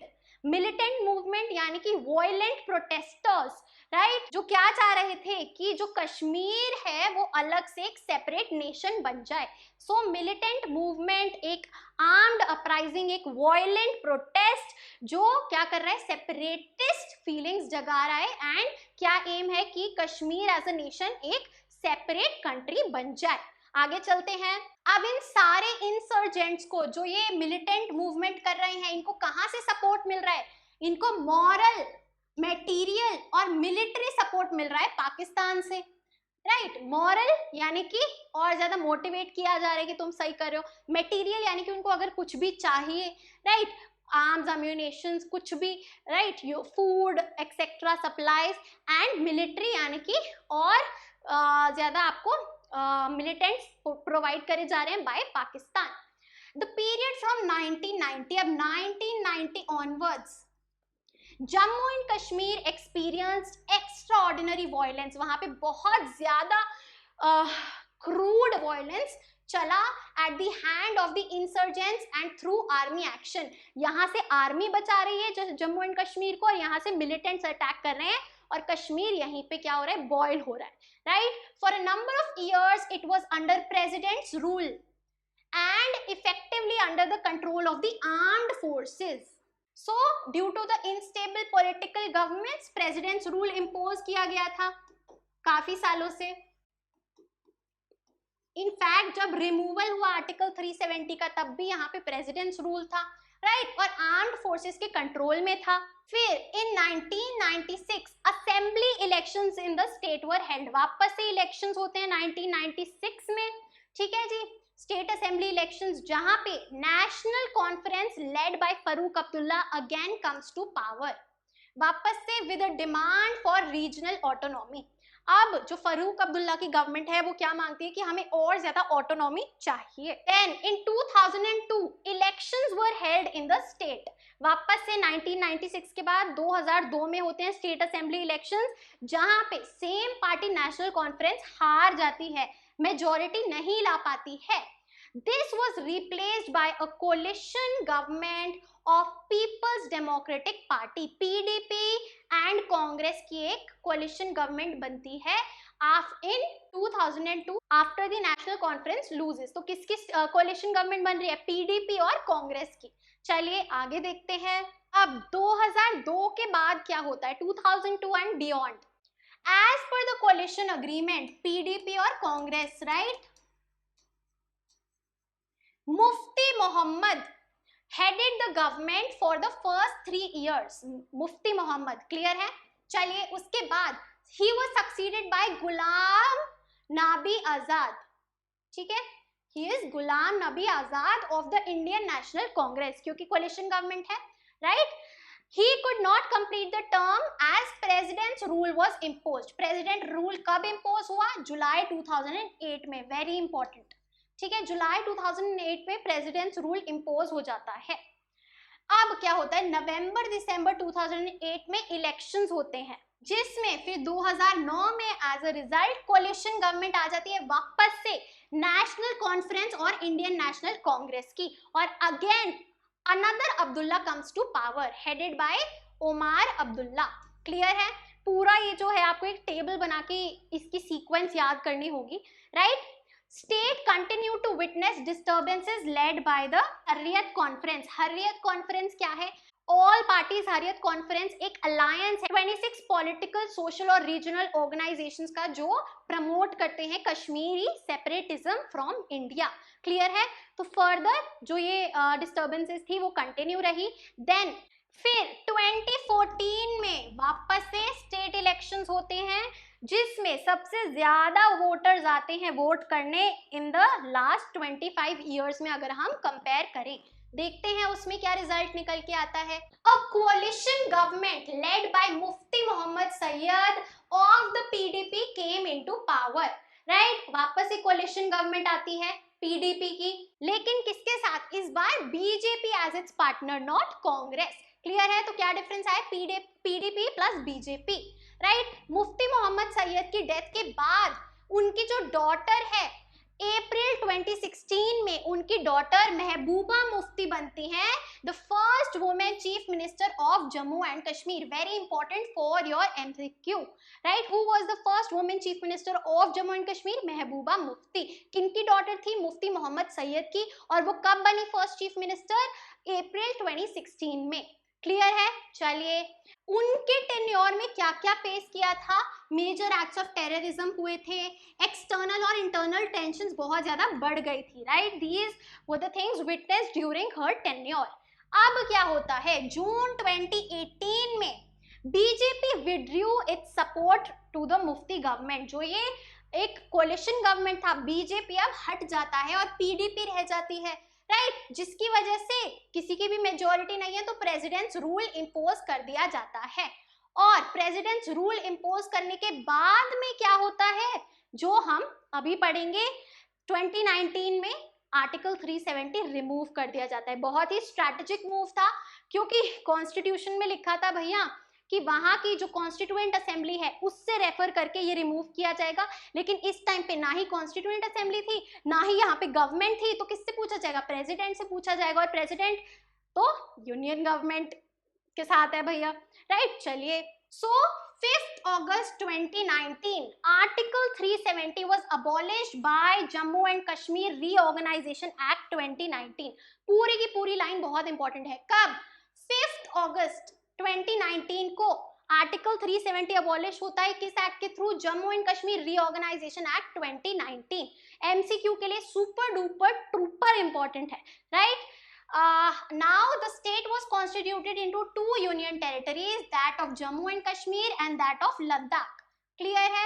चलिए, the diversities of all kind, religious, cultural, linguistic, ethnic and tribal, divergent political and developmental aspirations have been sought to be achieved by the latest act. कि हम क्या करना चाह रहे हैं? पूरे हर एक स्फेयर में डेवलपमेंट करना चाह रहे हैं और लोगों की पॉलिटिकल एस्पिरेशंस को फुलफिल करना चाह रहे हैं, ऐसा बोला गया. जानते हैं शेख मोहम्मद अब्दुल्ला के बारे में. ही was the leader of Jammu and Kashmir, proponent of autonomy and secularism for Jammu and Kashmir. He led the popular struggle against princely rule, opposed to Pakistan due to its non-secular character, right. That is why वो India के साथ थे, due to secularism. Leader of National Conference Party, Prime Minister of Jammu and Kashmir immediately after its accession with India in 1947. Dismissed and jailed by the government of India from 53 to 64 and वापस से from 65 to 68. Became the Chief Minister of the Jammu and Kashmir state after an agreement with Indira Gandhi in 1974. तो पूरी timeline summarise कर दी है, right. चलिए अब देखते हैं जो सब टॉपिक है कश्मीर इशू, यानी कि क्या लेटेस्ट डेवलपमेंट्स हुई, कैसे रिमूवल हुआ आर्टिकल 370 का, जो हाल ही रीसेंट ईयर्स में हुआ था, राइट. तो शुरुआत से ही कश्मीर जो है वो इंडियन यूनियन जब से उसने ज्वाइन किया है, काफी सारे इश्यूज रहे हैं. पाकिस्तान और इंडिया का जो स्टैंड है कश्मीर को लेके, साथ ही में जो कश्मीरियत आइडेंटिटी है, जो भी हमने सब पढ़ा, राइट. एंड इसी वजह से जब कश्मीर को as a princely state Indian union में इन्वॉल्व किया गया था, तो एक स्पेशल स्टेटस दिया गया था. वो स्पेशल स्टेटस क्या था? It was given under article 370 and article 35A. Article 370 क्या बोलता है? अलाउ करता था कश्मीर को एक सेपरेट कॉन्स्टिट्यूशन के लिए, कॉन्स्टिट्यूएंट असेंबली के लिए, खुद की फ्लैग के लिए, राइट. और जो न्यू नॉमेनक्लेचर था कि भाई वहां का जो चीफ मिनिस्टर है वो प्राइम मिनिस्टर बोला जाएगा एंड जो गवर्नर है वो सदर ए रियासत बोला जाएगा. तो ये सारी ऑटोनॉमी कहाँ से मिल रही है? इंडियन कॉन्स्टिट्यूशन से मिल रही है, right. The non enforcement of most of the union laws in the state. आप कई बार अगर आप कॉन्स्टिट्यूशन पढ़ेंगे तो देखेंगे बहुत सारे जो हमारे प्रोविजंस है कॉन्स्टिट्यूशन के, उसमें स्टार करके लिखा होता था, but not apply to the territory of Jammu and Kashmir, right. So Jammu and Kashmir पे काफी सारे जो हमारे कॉन्स्टिट्यूशनल प्रोविजंस थे वो अप्लाई नहीं करते थे, राइट. तो इससे क्या पता चल रहा है कि हमने कितनी ज्यादा ऑटोनॉमी दी थी, right. So this is termed as the constitutionally recognised separatism, कि एक तरीके से जो एक कंट्री जो एक स्टेट है वो सेपरेट हो रही है from the entire union of India, right, by some provisions like these. That is why इनको फिर रिमूव किया जाता है. कैसे? अभी देखते हैं. आर्टिकल 35A क्या बोलता है? स्पेशल सिटीजनशिप राइट्स देता है कि prohibiting the non Kashmiris from buying property in the state, कि कोई भी जो कश्मीरी नहीं है वो वहां पे प्रॉपर्टी बाय नहीं कर सकता है। अब ये दोनों जो है रिमूव कर दिए जाते हैं। सो 5 अगस्त 2019 में current NDA government presented the Jammu and Kashmir Reorganization Bill in Rajya Sabha for the abolition of Article 370 and 35A from Kashmir। कब? 5 अगस्त 2019 को ये जो है रेजोल्यूशन, ये जो बिल है ये पास होता है। आगे चलते हैं, देखते हैं और डेवलपमेंट्स। अब Jammu and Kashmir reorganisation bill pass होता है 5 अगस्त 2019 में, and the bill was passed by a majority. Bill pass हो जाता है, इंट्रोड्यूस होने के बाद बिल पास हो जाता है। 6 अगस्त को bill was passed by the Lok Sabha as well, Rajya Sabha में इंट्रोड्यूस हुआ, फिर वहां से पास होकर लोकसभा में पास हुआ।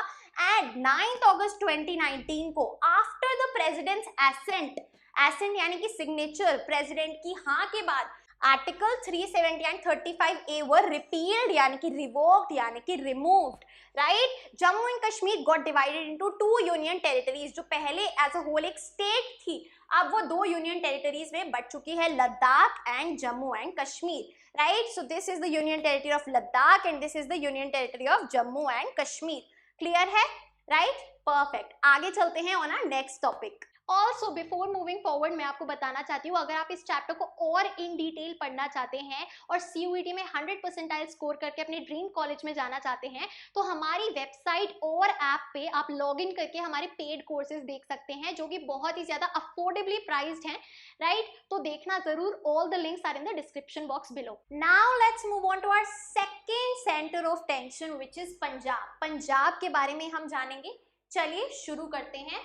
तो सबसे पहले social composition of state changed.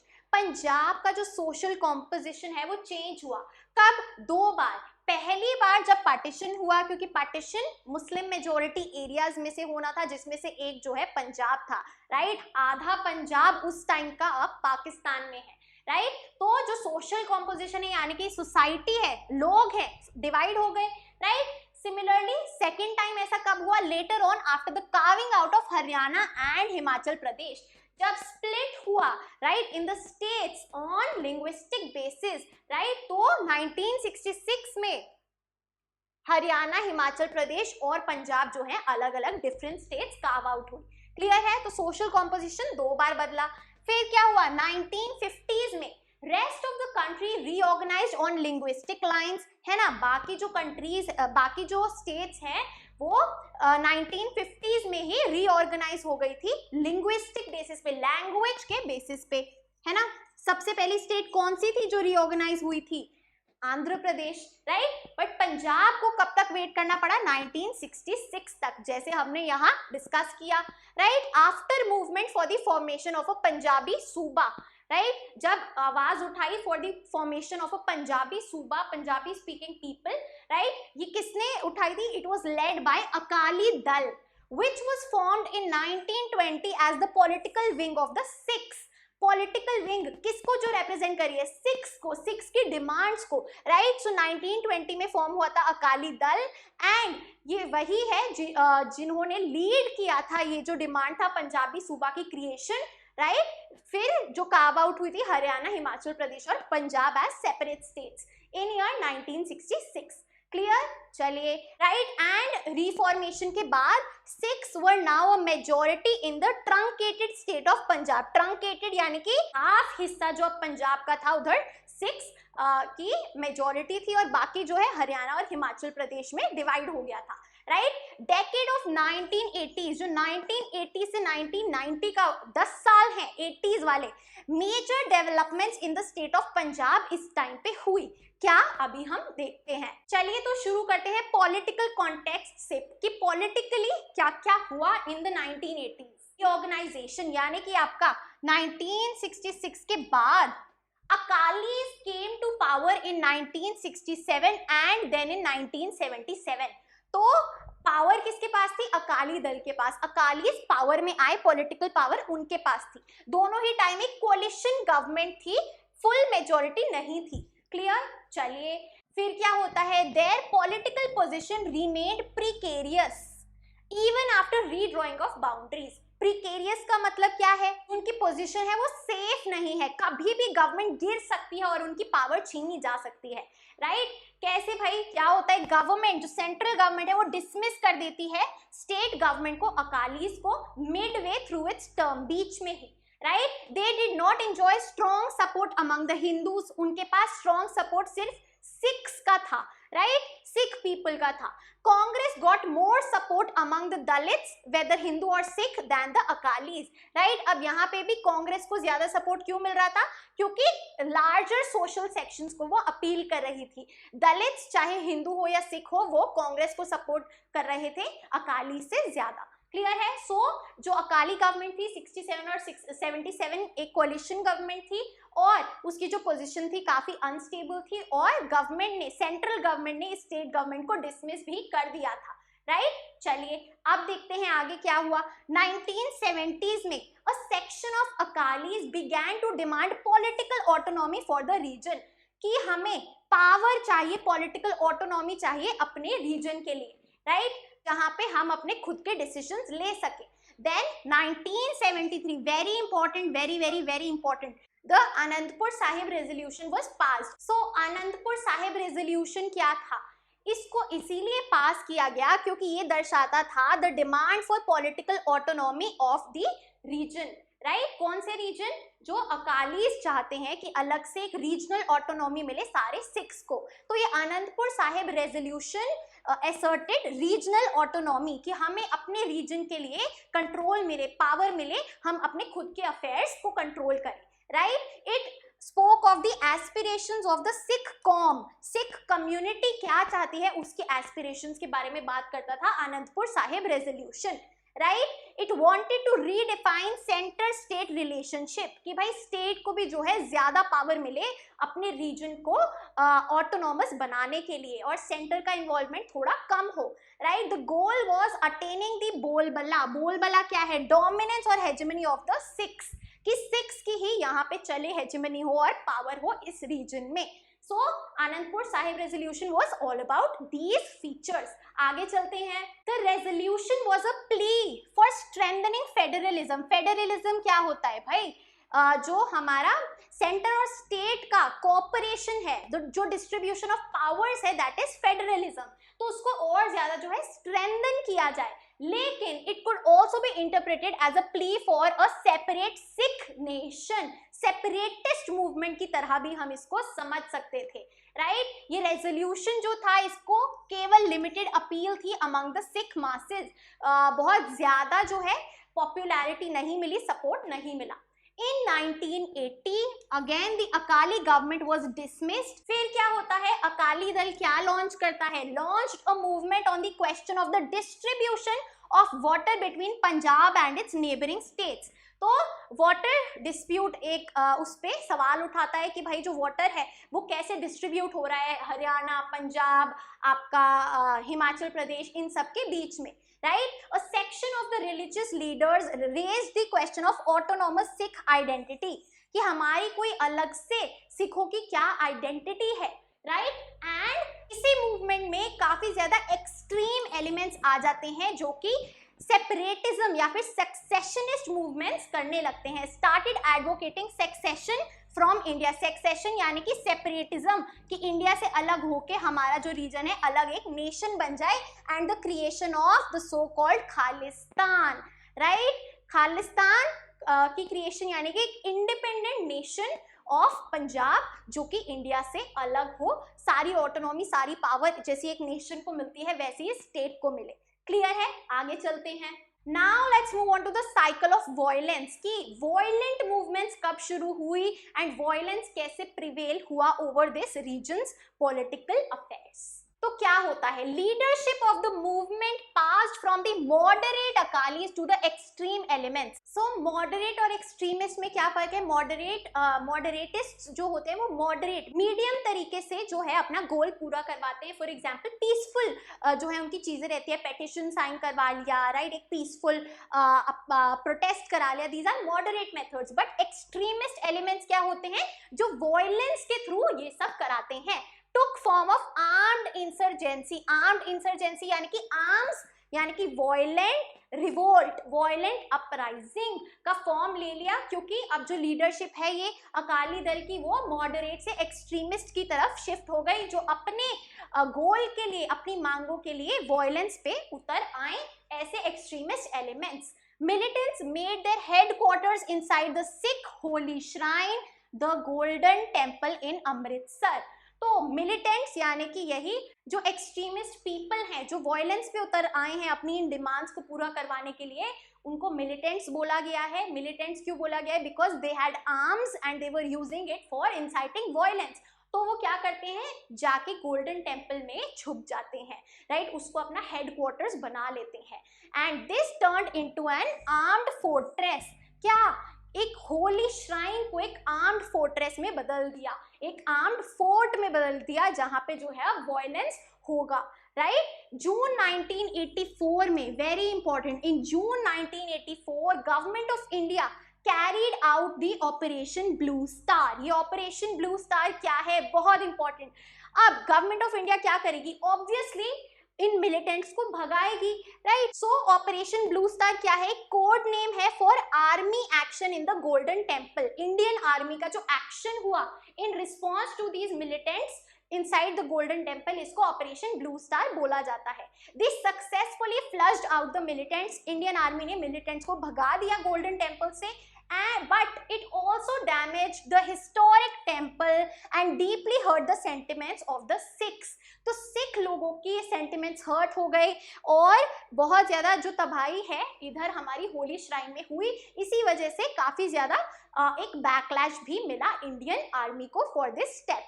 Clear? Indian army क्या? Indian government, right. So this was seen as the military operation as an attack on the Sikh faith. Sikh की फेथ पे जो है अटैक किया गया है, इसको ऐसा देखा गया। एंड इससे क्या हुआ? फर्दर जो शय है मिलिटेंट और एक्सट्रीमिस्ट ग्रुप्स को मिल गई और ज्यादा तबाही वायलेंस में से अपने जो गोल्स हैं उसको अचीव कराने के लिए। आगे चलते हैं। So on 31 October 1984 Prime Minister Indira Gandhi was assassinated outside her residence by her bodyguards who were Sikh. So in response to probably this hurt which was faced by the Sikh people, इसी वजह से जो Sikh bodyguard हैं इंदिरा गांधी के, उन्होंने उनका assassination कर दिया, who wanted to take revenge for Operation Blue Star. Violence broke out against the Sikh community in Delhi and in many parts of northern India.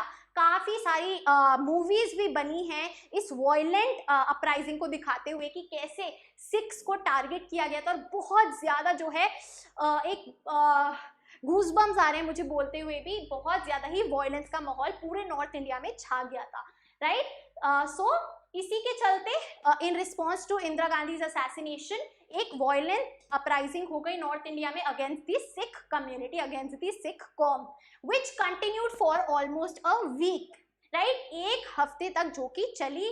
2000 Sikhs were killed in the national capital, यानी कि दिल्ली में there were 2000 Sikh deaths. Hundreds of Sikhs were killed in other parts of the country, especially in places like Kanpur, Bokaro and Chas, right? Sikh families lost their male members and thus suffered great emotional and heavy financial loss. Emotional loss के साथ साथ financial loss तो कोई भी war या कोई भी uprising लाती ही लाती है, right? Government took a long time in restoring normalcy. Normal situation, normal हालातों को लाने में भी काफी time लगा। Perpetrators of this violence were not effectively punished, और ज्यादा कोई खास punishment हम दे नहीं पाए जिन्होंने भी इस सिचुएशन का फायदा उठा के वायलेंस फैलाया उनको। लेकिन 20 साल बाद 2005 में जब मनमोहन सिंह प्राइम मिनिस्टर बने तो उन्होंने बहुत ज्यादा ग्रीफ और जो सैडनेस है वो एक्सप्रेस करी फॉर दिस इंसिडेंट, राइट। आगे चलते हैं, right, here we have this 2005 में 20 years later speaking in the parliament, Prime Minister Manmohan Singh expressed regret over these killings and apologized to the nation for the anti-Sikh violence, right. चलिए आगे चलते हैं। अब चलते हैं रोड टू पीस पे कि कैसे पीस एस्टैब्लिश हुआ, right, what all was done for the establishing of normal relations. So 1984 के इलेक्शंस होते हैं, new prime minister Rajiv Gandhi बनते हैं। He initiated a dialogue with moderate Akali leaders। वो एक डायलॉग यानी कि बातचीत करते हैं with the moderate Akali leaders. Moderate Akali leaders जो कि वॉयलेंस में बिलीव नहीं करते, राइट। इसी को क्या बोला जाता है? The Rajiv Gandhi Longowal accord, right. So कब होता है ये? जुलाई 1985। वेरी इंपॉर्टेंट, मार्क कर लीजिए। राजीव गांधी लोंगोवाल अकॉर्ड होता है, जिसको क्या बोलते हैं? पंजाब अकॉर्ड। अकॉर्ड यानी कि एक अग्रीमेंट, राइट। ये किसके बीच में होता है? राजीव गांधी के बीच में एंड हरचंद सिंह लोंगोवाल के बीच में, राइट। हरचंद सिंह लोंगोवाल के बीच में और राजीव गांधी के बीच में पंजाब अकॉर्ड होता है, जिसको क्या बोलते हैं? Rajiv Gandhi Longowal accord, right. It was a step towards bringing normalcy to Punjab, की वापस से जो नॉर्मल सिचुएशन है वो एस्टैब्लिश हो पाए, right. Why Harchand Singh Longowal? Because he was the then president of Akali Dal, right. अच्छा जी, so this was a step towards bringing normalcy in Punjab, की वापस से नॉर्मल सिचुएशन जो है वो हम ला पाए। तो क्या क्या डिसाइड हुआ इस अकॉर्ड के अंदर? सबसे पहली चीज कि Chandigarh would be transferred to Punjab.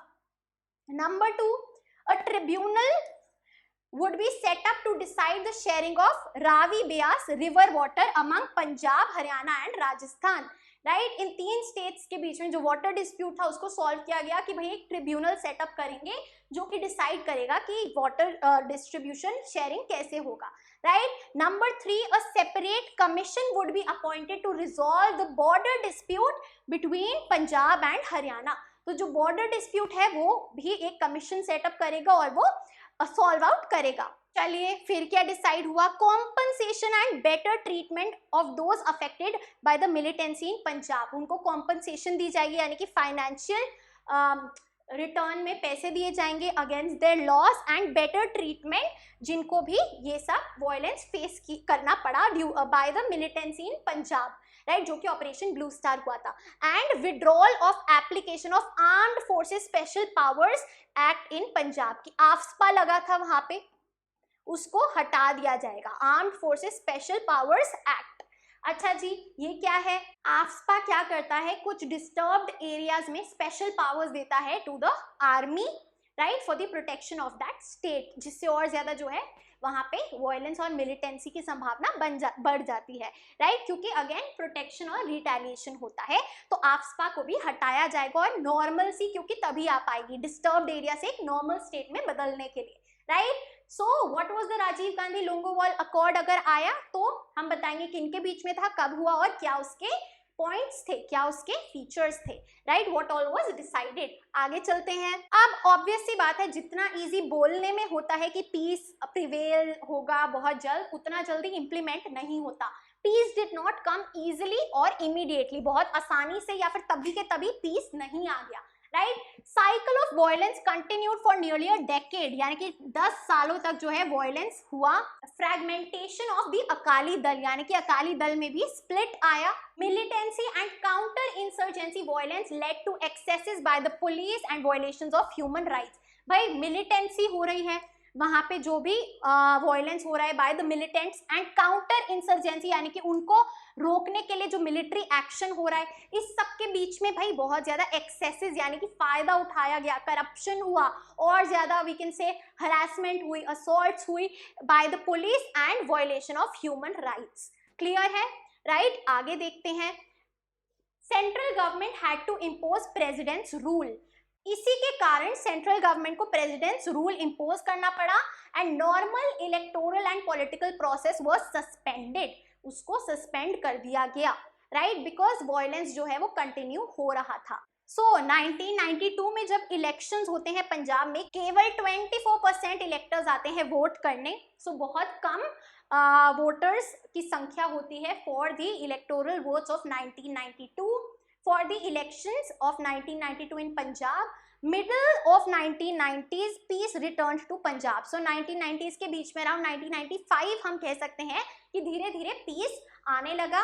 1997 में first normal elections in the state in the post militancy era. Finally 1997 में जो elections होते हैं उसमें नॉर्मल जो इलेक्शंस पहले हुआ करते थे वैसा कुछ देखने को मिलता है। And alliance of Akali Dal Badal and BJP scored a major victory. So किसका अलायंस आता है? अकाली दल बादल वाला हमारी party after the split and BJP दोनों मिलके जो है गवर्नमेंट फॉर्म करते हैं in Punjab after the 1997 normal elections. Let's talk about the personality boxes. Master Tara Singh, prominent Sikh religious and political leader, one of the early leaders of the शिरोमणि गुरुद्वारा प्रबंधक committee SGPC के सबसे early leaders में से एक master Tara Singh थे. Leader of the Akali movement, supporter of the freedom movement but opposed to Congress's policy of negotiating only with the Muslims. यानी कि वो इंडियन फ्रीडम स्ट्रगल को तो सपोर्ट करते थे, लेकिन उसके बाद जब पार्टीशन हुआ तो कांग्रेस ने केवल जो मुस्लिम मेजॉरिटी स्टेट्स हैं उनके साथ नेगोशिएट किया on the autonomy, on the powers, और जो है हिंदू रीजन्स जो थे उनके साथ नहीं किया, तो ये उन्हें गलत लगा. After independence he was the senior most advocate of formation of separate Punjab state. Advocate यानी कि सपोर्टर, सबसे सीनियर यही थे जो सपोर्ट करते थे कि अलग से जो है पंजाब स्टेट को सेपरेट कंट्री बनना चाहिए और ऑटोनॉमी चाहिए, इंडिया से सेपरेट होना है, अलग होना है. राइट, आगे चलते हैं नेक्स्ट पर्सनालिटी पे. We have Sant Harichand Singh Longowal, Sikh political and religious leader, began his political career in mid 60s as an Akali leader. 1960s के अराउंड उन्होंने अपना करियर शुरू किया as an Akali leader. Right? He became the president of Akali Dal in 1980, जिसके बाद वो accord हुआ. Right? He reached an agreement with Prime Minister Rajiv Gandhi on key demands of Akalis, which was the Punjab Accord. Right? And he was assassinated by unidentified Sikh youth. Clear है. इसी के साथ हमारा जो पंजाब का topic है वो खत्म होता है. Now let's move on to the north eastern states. चलिए अब चलते हैं to the final area of tension which is the north east India.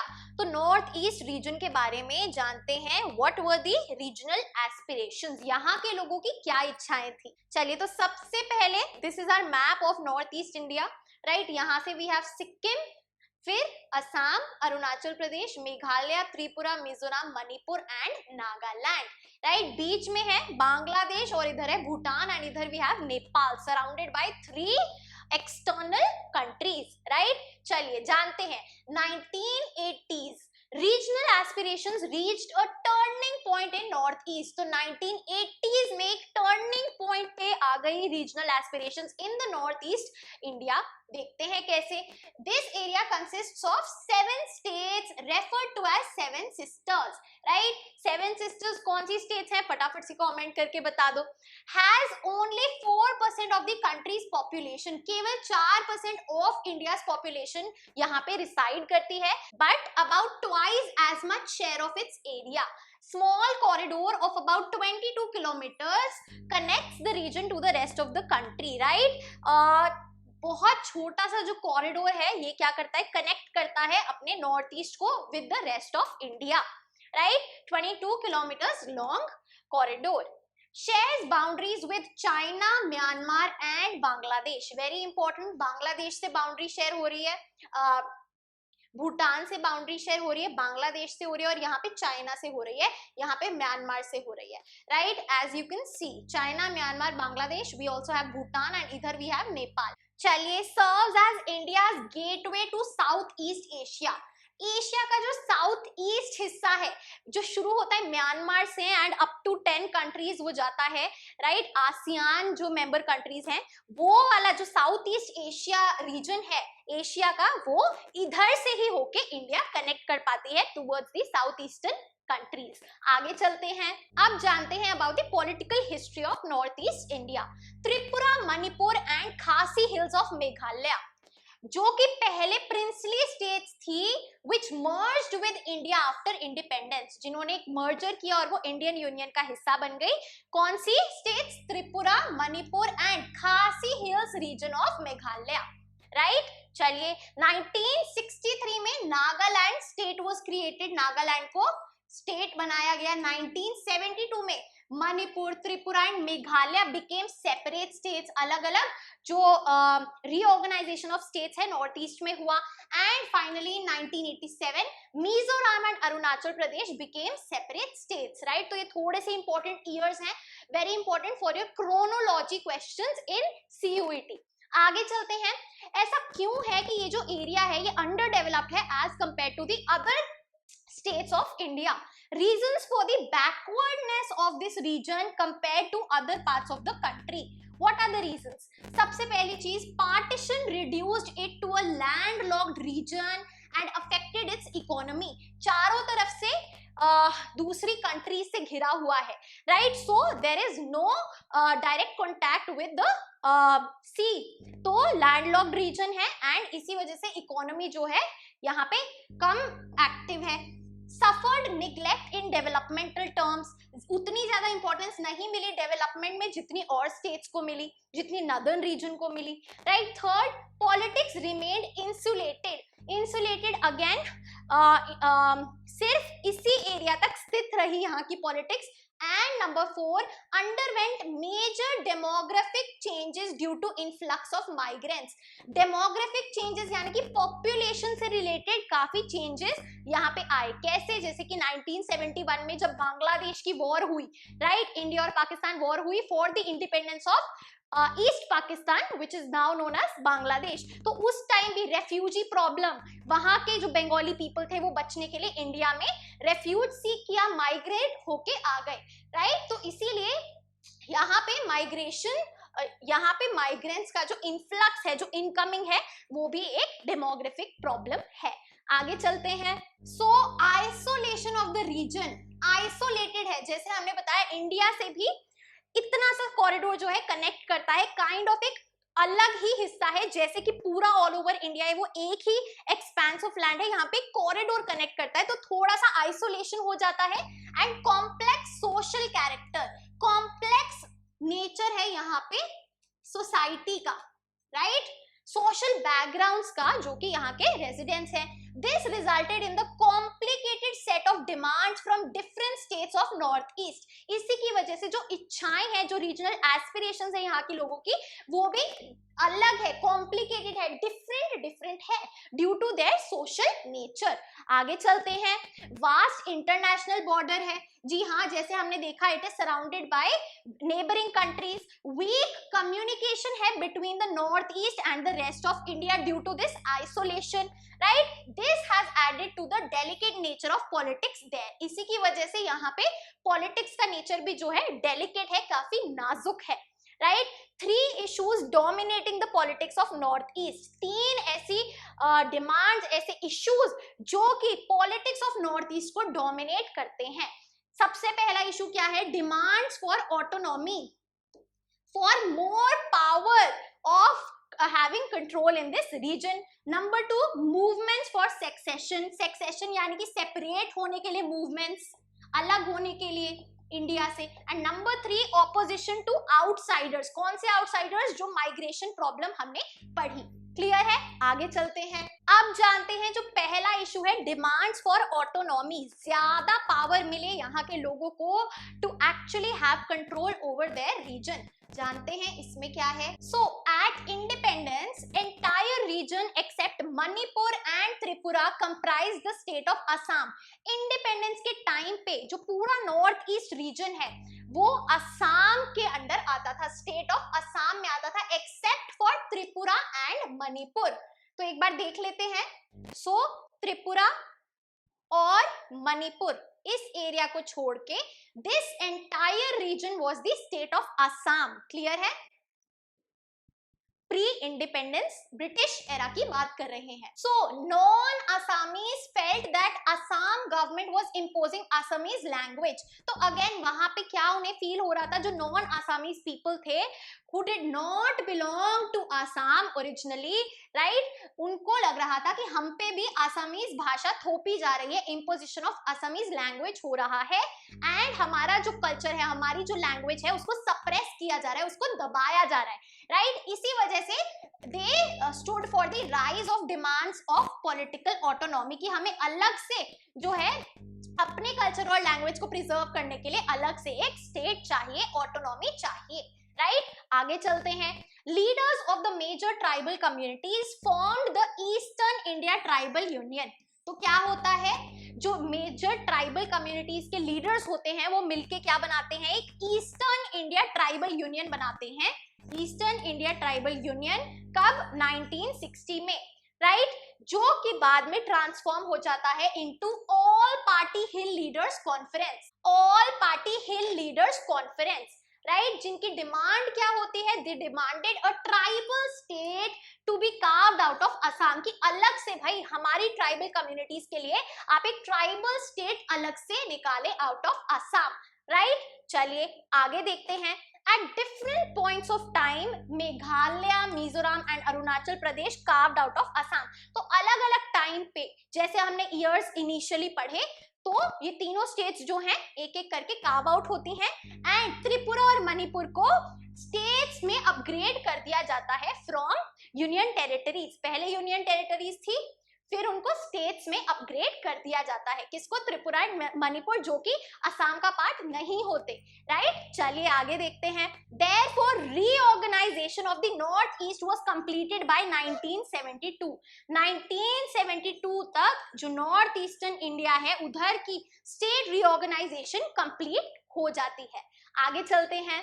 In Assam, communities like the Bodos, Karbis and Dimasas wanted separate states। अब भाई Assam state में भी जो communities हैं अलग अलग, बोडोस, कर्बीज, दिमासास, इन सबको क्या चाहिए? सेपरेट स्टेट की डिमांड है, राइट। अब उन्होंने इस डिमांड के लिए क्या क्या किया, कैसे काम किया? मोबिलाइजिंग पब्लिक ओपिनियन, भाई पब्लिक ओपिनियन एकत्रित किया, लोगों को अवेयर किया कि ये हमारी डिमांड है और क्या आप हमें सपोर्ट कर रहे हैं या नहीं। पॉपुलर मूवमेंट्स करी, राइट, प्रोटेस्ट करे, इंसर्जेंसी करी, इंसर्जेंसी यानी कि रिवोल्ट, राइट, अपराइजिंग करी। Fine, but it was not possible to go on making smaller and yet smaller states। कितनी small states, कितने टुकड़े करें हम, उतना ज्यादा एडमिनिस्ट्रेशन में प्रॉब्लम आएगा। Other provisions of our federal setup were used। So federalism के अंडर और क्या इनके लिए हमने अच्छा किया? Karbis and Dimasas have been granted autonomy under district councils। Bodos were recently granted autonomous council। So further by them remaining as a part of the Assam state और थोड़ी सी autonomy दी गई। आगे चलते हैं। अब चलते हैं सेकंड इशू पे, which is secessionist movements यानी कि separatist movements। Assam north east regions को अपनी स्टेट को इंडिया से अलग करने की डिमांड करना, राइट। चलिए, सो सेक्सेशनिस्ट मूवमेंट्स यानी कि separatist movements were harder to respond to as compared to demands for autonomy। भाई ऑटोनॉमी कुछ हद तक की अलाउंस तो देना बनता है और आसान है, लेकिन पूरा इंडिया से हटा देना ये थोड़ा मुश्किल है। Obviously country's leadership faced this problem in 2 states in northeast। कौन सी 2 states में secessionist movements हुई, राइट, देखते हैं। सबसे पहले the Mizo Hills area। Mizo Hills area an autonomous district within Assam after independence, जो कि असम का एक डिस्ट्रिक्ट है, Mizo Hills area, राइट। वो क्या मानते थे? They believed that they were never a part of British India and therefore did not belong to the Indian Union। भाई हम ब्रिटिश इंडिया का पार्ट ही नहीं थे और इसीलिए हम इंडिया का हिस्सा नहीं है, according to the Mizo Hills area, right. आगे देखते हैं फिर क्या हुआ। 1959 में Assam government failed to respond adequately to the great famine of Mizo Hills। जो Mizo Hills एरिया में फेमाइन हुआ, राइट, उस पे जो असम गवर्नमेंट है उसने अच्छे से रिस्पॉन्स नहीं किया, अच्छे से सेफ गार्डिंग, अच्छे से हेल्प नहीं करी, राइट। और फेमाइन क्या होता है? Food shortage, lack of food, right, food की कमी। आगे चलते हैं। इसकी वजह से द लैक ऑफ रिस्पॉन्स और the poor response of Assam government towards the famine that occurred in Mizo hills area, इस वजह से ये जो मूवमेंट है सेपरेटिज्म की ये और ज्यादा पॉपुलर हो गई और लोग और ज्यादा डिमांड करने लगे, राइट, क्लियर है। फिर क्या होता है? Mizo National Front, MNF, Mizo National Front was formed under the leadership of Lal Denga. MNF बनाया जाता है under the leadership of Lal Denga. आगे चलते हैं। पहले 1959 की बात करी, अब आते हैं 1966। The MNF started N armed campaign for independence. Armed campaign यानी कि जिसमें वॉयलेंस हो, राइट, आर्म्ड अपराइजिंग हो, वॉयलेंट मेथड्स यूज किए जाएं, right? Started a 2-decade-long battle between Mizo insurgents and the Indian Army, right? तो फिर शुरू होती है 20 साल लंबी ये battle between the Mizo insurgents, यानी कि between people who are demanding independence, right? Mizo insurgents जो ये वॉयलेंट कैंपेन्स कर रहे हैं एंड द इंडियन आर्मी। अच्छा जी, देखते हैं एमएनएफ फिर क्या करता है। Fought a guerrilla war. So guerrilla warfare क्या है कि आपस में वहां के जो लोग हैं एक स्मॉल ग्रुप क्रिएट करते हैं, राइट? और जो प्रोफेशनल आर्मी है, जो प्रोफेशनल मिलिट्री है, उसको भगाने के लिए अलग अलग टैक्टिक्स अपनाते हैं, अलग अलग तरीके अपनाते हैं, जैसे हिट एंड रन, रेड और ऐसी ऐसी स्ट्रैटेजीज का इस्तेमाल करना, जो कि एक अनऑर्गेनाइज्ड ग्रुप ऑफ पीपल जो कि इसमें प्रोफेशनल नहीं है वॉर में, right? That is known as guerrilla warfare. तंग कर देना दूसरों को बैक ऑफ करने के लिए, राइट? एकदम आमने सामने वॉर नहीं करना, क्योंकि भाई जो प्रोफेशनल मिलिट्री आर्मी है उसके पास तो टेक्नोलॉजी है, वेपन्स है, राइट? लेकिन आम लोगों के पास नहीं है, तो ऐसे पीछे से साबोटाज कर देना, ऐसी टैक्टिक्स अपनाना, that is guerrilla warfare. Second चीज एमएनएफ क्या करती है, got support from Pakistani government, right? अब पाकिस्तानी गवर्नमेंट सपोर्ट करती है ताकि अगेन ये जो हिस्सा है इंडिया से इंडिपेंडेंट हो जाए। And number 3, secured shelter in the east Pakistan. East Pakistan is today's Bangladesh, right? Fine, आगे देखते हैं। Indian security forces countered it with a series of repressive measures. अब इंडिया कैसे रिटेलिएट करेगा इन एक्शंस को लेके, राइट? भाई एक तो आप गुरिल्ला वॉरफेयर कर रहे हैं, दूसरा पाकिस्तान आपको सपोर्ट कर रहा है, और तीसरी चीज आप पाकिस्तान में जाके शेल्टर ले रहे हैं, तो एक काइंड ऑफ क्या है, एक सिविल वॉर है, टेररिज्म है, right? Even air force was used, तो काफी रिप्रेसिव मेजर लेते हैं, अटैक करते हैं Indian military forces including the air force, and common people were the victims. Obviously अब ऐसी सिचुएशन में वन कैन नॉट आइडेंटिफाई कि भाई who is an insurgent or who is a common people, right? These measures caused more anger. इसी वजह से north east में और एंगर और एलियनेशन उन्होंने फील किया among the people कि अपने ही देश के लोगों को आप अटैक कर रहे हैं, राइट? एंगर यानी कि गुस्सा और एलियनेशन यानी कि आइसोलेटेड फील करना, अलग फील करना, राइट? ठीक है। At the end of the 2 decades of insurgency everyone was a loser, भाई कोई नहीं जीता। This is where maturity of the political leadership at both ends made a difference, right? At the end 20 सालों से ये जो सेपरेटिस्ट मूवमेंट है, separatism की भावना है, right? Even after going through a war, किसी का अंत तो भला नहीं होता वॉर से, that is what is explained. आगे चलते हैं। Lal Denga came back from exile in Pakistan and started negotiations. भाई ईस्ट पाकिस्तान में जब उन्होंने शेल्टर सीक किया, उसके बाद वापस आते हैं इंडिया में और नेगोशिएशन यानी कि डिस्कशन शुरू करते हैं विद द इंडियन गवर्नमेंट, ताकि एक पीसफुल जो है हम पीसफुल डिसीजन पे आ सके। Then in 1986 a peace agreement was signed between Rajiv Gandhi and Lal Denga, the leader of the Mizo National Front. कब? बहुत इंपॉर्टेंट है, 1986 में एक पीस अग्रीमेंट साइन होता है between Rajiv Gandhi and Lal Denga, right? आगे चलते हैं। Mizoram was granted full fledged statehood with special powers, right? इसके बाद क्या होता है, मिजोरम को स्टेटहुड मिल जाता है विद स्पेशल पावर्स, राइट? जो कि पहले क्या था, मिजो हिल एरिया था, अ पार्ट ऑफ असम, उसको अब जो है एक स्टेटहुड मिल जाती है एंड फाइनली मिजोरम को पॉलिटिकल ऑटोनॉमी मिलती है। सेकेंड चीज क्या होती है, Lal Denga took over as the chief minister of Mizoram. And thirdly MNF agreed to give up secessionist struggle, यानी कि सेपरेटिज्म का जो स्ट्रगल था, जो ये लड़ाई थी, वो गिव अप कर देते हैं आफ्टर द सक्सेसफुल एस्टैब्लिशमेंट और introduction of Mizoram as a state, right? This proved a turning point in the history of Mizoram. Today, Mizoram is one of the most peaceful places in the region and has taken big strides in literacy and development. Literacy achieve करने में और development में भी जो है काफी तरक्की कर रही है मिजोरम स्टेट। आगे चलते हैं। अब जो दूसरी स्टेट है जहां पे सेसेशनिस्ट यानी कि सेपरेटिस्ट मूवमेंट हुई, that is the story of Nagaland. Started much earlier and has not yet had such a happy ending. बहुत पहले शुरू हुई एंड काइंड ऑफ अभी तक जो है अनसेटिस्फैक्शन वहां पे है, डिससेटिस्फैक्शन वहां पे है, राइट. ईयर था 1951. अ section of the Nagas declared independence from India. Nagas is a tribe, right. तो एक हिस्सा नागा पॉपुलेशन का क्या करता है, इंडिया से अलग होने का डिक्लेयर कर देता है 1951, right. Led by Angami Zafu Fizove, right? Angami Zafu Fizove is the leader of this section who declares independence from India. He turned down many offers of negotiated settlements. जब India क्या try कर रही थी कि जो सारी princely states हैं, right, वो इंडिया का हिस्सा बन जाए, इंडियन यूनियन में मर्ज हो जाए, राइट.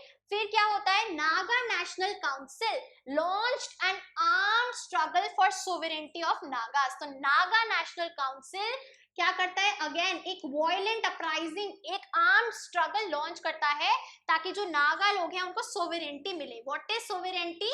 सेल्फ गवर्नेंस की पावर, कि कोई भी तीसरा तिगाड़ा आके हम पे रूल ना करे, हम अपना जो गवर्नेंस है वो खुद करें, right. After a period of violent insurgency, after a series of violence and violent attacks, a sections of the Nagas finally signs an agreement with the government of India. एक agreement sign करते हैं Indian government के साथ, right, जो कि other rebels जो कि और इस सेक्शन में प्रोटेस्ट कर रहे थे उनको एक्सेप्टेबल नहीं होता, right. The problem in Nagaland still awaits a final resolution. यहाँ पे again this issue has not been completely closed. Talking about the leaders, दो जो हमारे leaders हैं जिनके बारे में हमने बात करी, सबसे पहले लाल डेंगा, right, the founder and leader of MNF Mizo National Front, turned into a rebel after the experience of famine in 1959, led an armed struggle against India for 2 decades, 20 साल, reached a settlement and signed agreement with Prime Minister Rajiv Gandhi in 1986 and became the chief minister of the newly created state of Mizoram, right. ये जो agreement है ये 86 में होता है और state create होती है 1987 में, राइट. आगे चलते हैं. Talking about Angami Zapu Phizo, leader of the movement for independence in Nagaland, president of Naga National Council, began an armed struggle against the Indian state, went underground, छुपके, stayed in Pakistan and spent the last 3 decades of his life in exile in UK. Again, he left India, firstly took exile in Pakistan and फिर अपने last 3 decade 30 साल UK में ये रहे. आगे चलते हैं. Finally, coming on to the third issue, which is movements against outsiders. जो बाहर से माइग्रेट करके रेफ्यूजीज आए हैं और इंडिया के नॉर्थ ईस्टर्न पार्ट में सेटल हुए हैं, उनके अगेंस्ट मूवमेंट्स जो कर रहे हैं वहां के लोकल पीपल. चलिए देखते हैं. So, large scale migration into north east pitted the local communities against people who were seen as outsiders or migrants. Right. तो अब वहां के जो लोकल कम्युनिटीज हैं जो सालों से सदियों से यहीं रहती आई हैं, उनके एरिया में जो है आउटसाइडर्स, माइग्रेंट्स आके सेटल हो रहे हैं और वो भी भारी तादाद में. तो जो लोकल पॉपुलेशन है वो कम होती जा रही है, right. So this was seen as encroachers on scarce resources like land.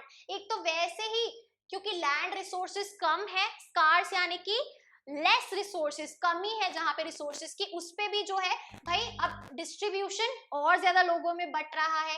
Potential competitors to employment opportunities and political power. और किस चीज में कंपटीशन बढ़ रहा है भाई? एम्प्लॉयमेंट अपॉर्चुनिटीज कम हो रही है for the local people as well as political power, right, representation in the political system. Best example of movements against outsiders is the Assam movement. कब से कब तक हुई? 1979 से 1985 तक. Very very very important for your MCQs, right? अब Assam movement suspected that there were huge numbers of illegal Bengali Muslim settlers from Bangladesh. जैसे मैंने बताया कि 1971 में जब इंडो पाक वॉर होती है ओवर द बांग्लादेश इशू, जब बांग्लादेश इंडिपेंडेंट होती है, तो इसके दौरान जब पाकिस्तानी आर्मी यहाँ के बंगाली मुस्लिम्स को सप्रेस करने के लिए, इनके वायलेंस का इस्तेमाल करते हैं, तो ये बचने के लिए इंडिया में माइग्रेट हो जाते हैं, specially in the north east reason. That is why ये इलीगल बंगाली मुस्लिम सेटलर्स जो यहाँ आके बस गए फ्रॉम बांग्लादेश, इनके अगेंस्ट द असम मूवमेंट में आवाज उठाई गई। Assamese felt that they would reduce the indigenous Assamese into a minority। भाई जो indigenous Assamese हैं, जो यहाँ के ट्रेडिशनल लोकल पीपल हैं, जो सदियों से यहाँ रहते आए हैं, वो अल्टीमेटली यहाँ पे माइनॉरिटी बन जाएंगे और सप्रेस हो जाएंगे। और क्या है भाई, जो नेचुरल रिसोर्सेज हैं वो भी जो है ड्रेन आउट हो रहे हैं without any use to the local people, right. जो यहाँ के इंडिजिनस लोग हैं उनको फायदा नहीं हो रहा है, बल्कि आउटसाइडर्स को फायदा हो रहा है।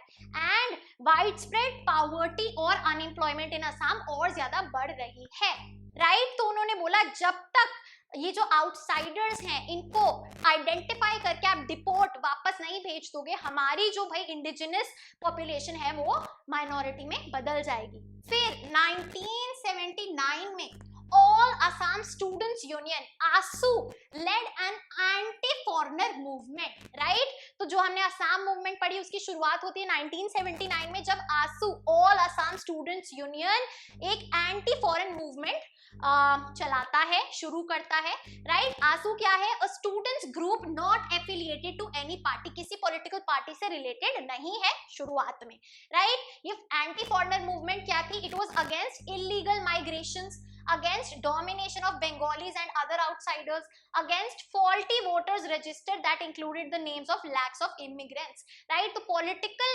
vote भी है जो outsiders को मिल रहा है यहाँ पे, right। They demanded that all outsiders who had entered in the state after 1951 should be sent back। जो भी भाई 1951 के बाद outsiders आए हैं हमारी स्टेट में, उनको वापस भेज दिया जाए।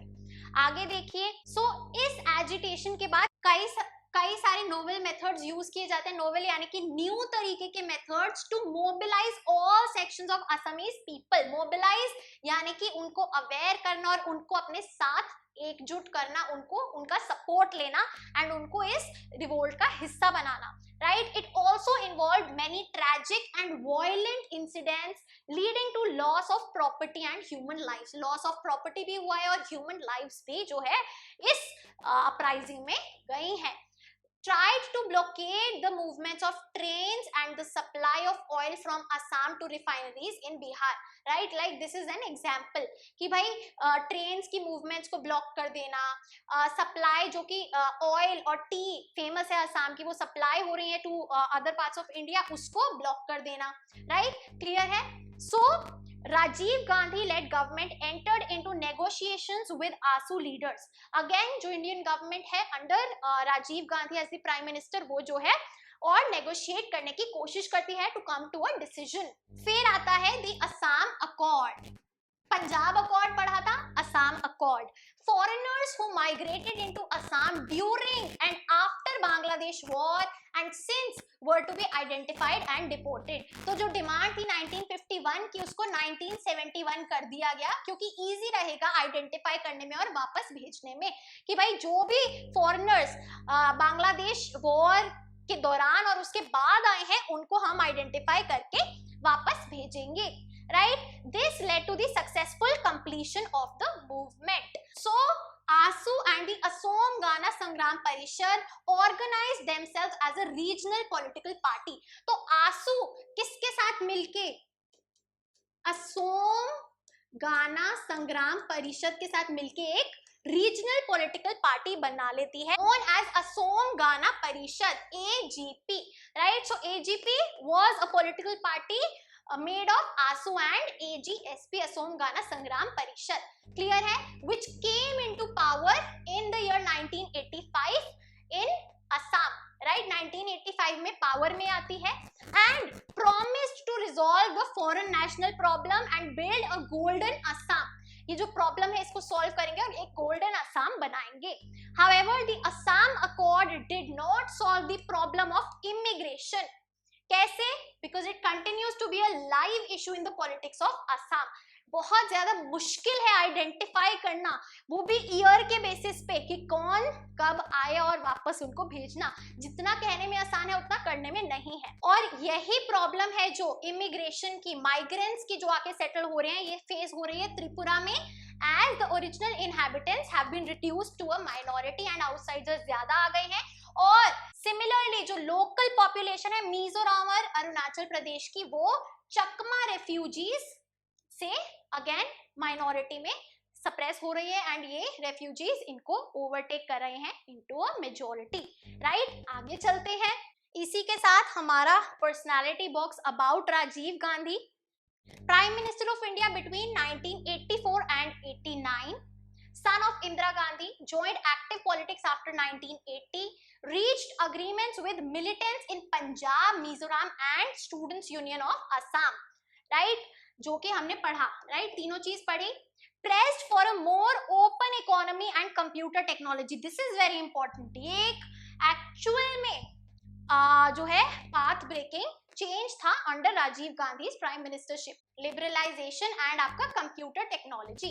Saint Indian army contingent on the request of Sri Lankan government to sort out the Sinhala Tamil conflict, also helped in the Sri Lankan conflict, जहां पे तमिल्स और सिन्हाला कम्युनिटीज एंगेज थी in the ethnic war, right, जो कि आप बुक 1 में पढ़ेंगे।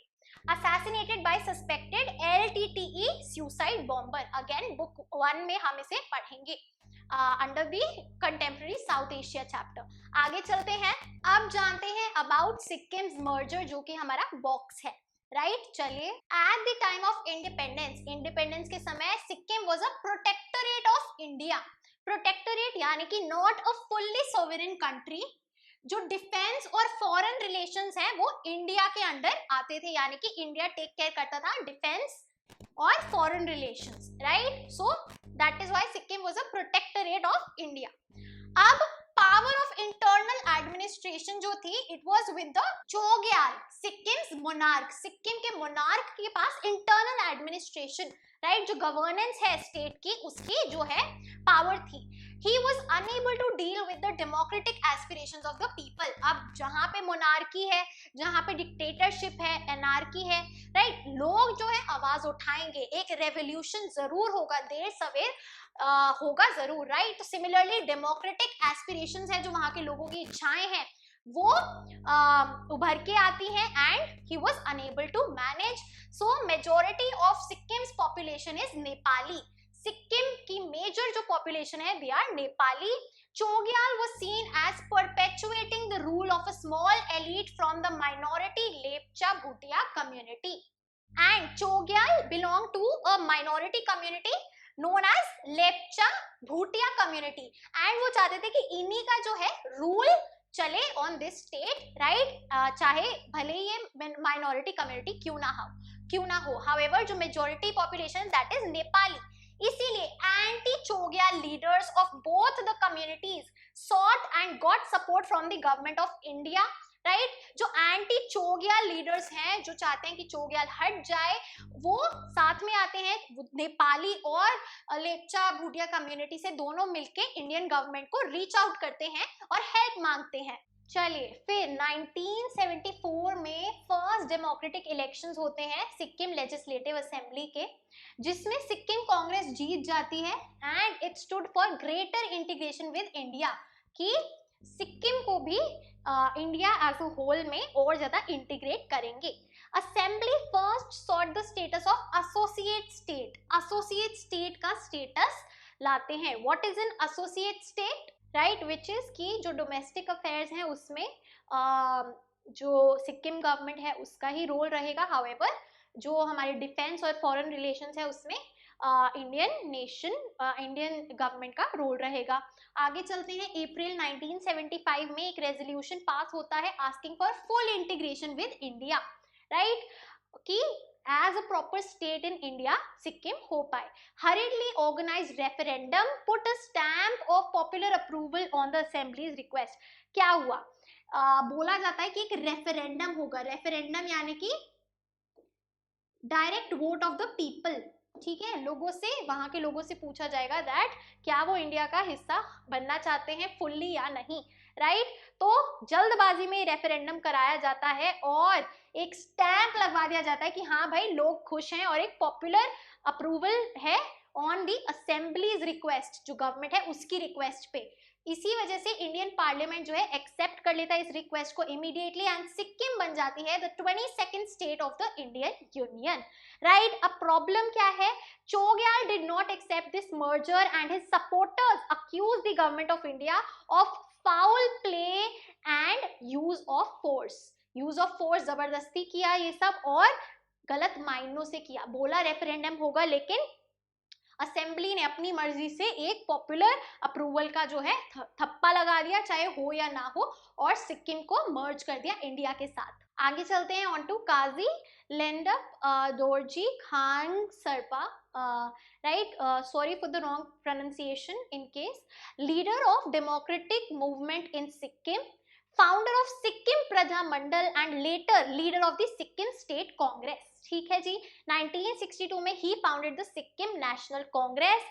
After an electoral victory, he led the movement for integration of Sikkim with India, जो अभी हमने सारा पढ़ा, leader was him.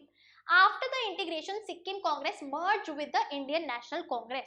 Integration के बाद merger हो जाता है parties का। Moving on to the last topic, which is accommodation and national integration. Important topic है, क्या लेसन्स हमने लर्न किए, क्या सबक हमने सीखे ये सारी रीजनल एस्पिरेशंस की सिचुएशंस को एनालाइज करके।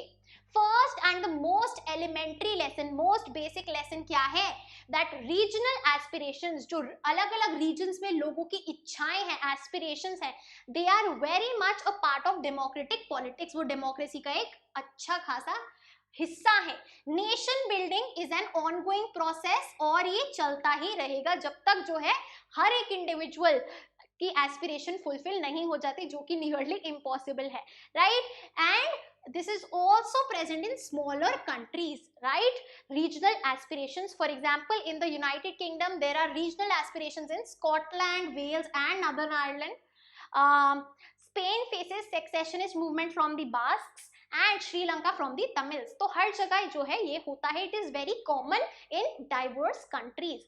सेकेंड लेसन क्या है, दूसरा सबक क्या है, बेस्ट वे टू रिस्पॉन्ड, अगर कोई भी रीजनल एस्पिरेशन हो उसको रिस्पॉन्ड करने का बेस्ट तरीका क्या है, is through democratic negotiations rather than through suppression, कि उनको दबाया ना जाए, वॉयलेंस का प्रयोग ना हो, बल्कि डेमोक्रेटिक मेथड्स यूज करे जाए, बातचीत करी जाए, नेगोशिएट किया जाए, और एक जो है डिसीजन पे आए जहां दोनों पार्टीज जो हैं वो हैप्पी हैं, right? Example of Mizoram shows how political settlement can resolve the problem of separatism effectively, right?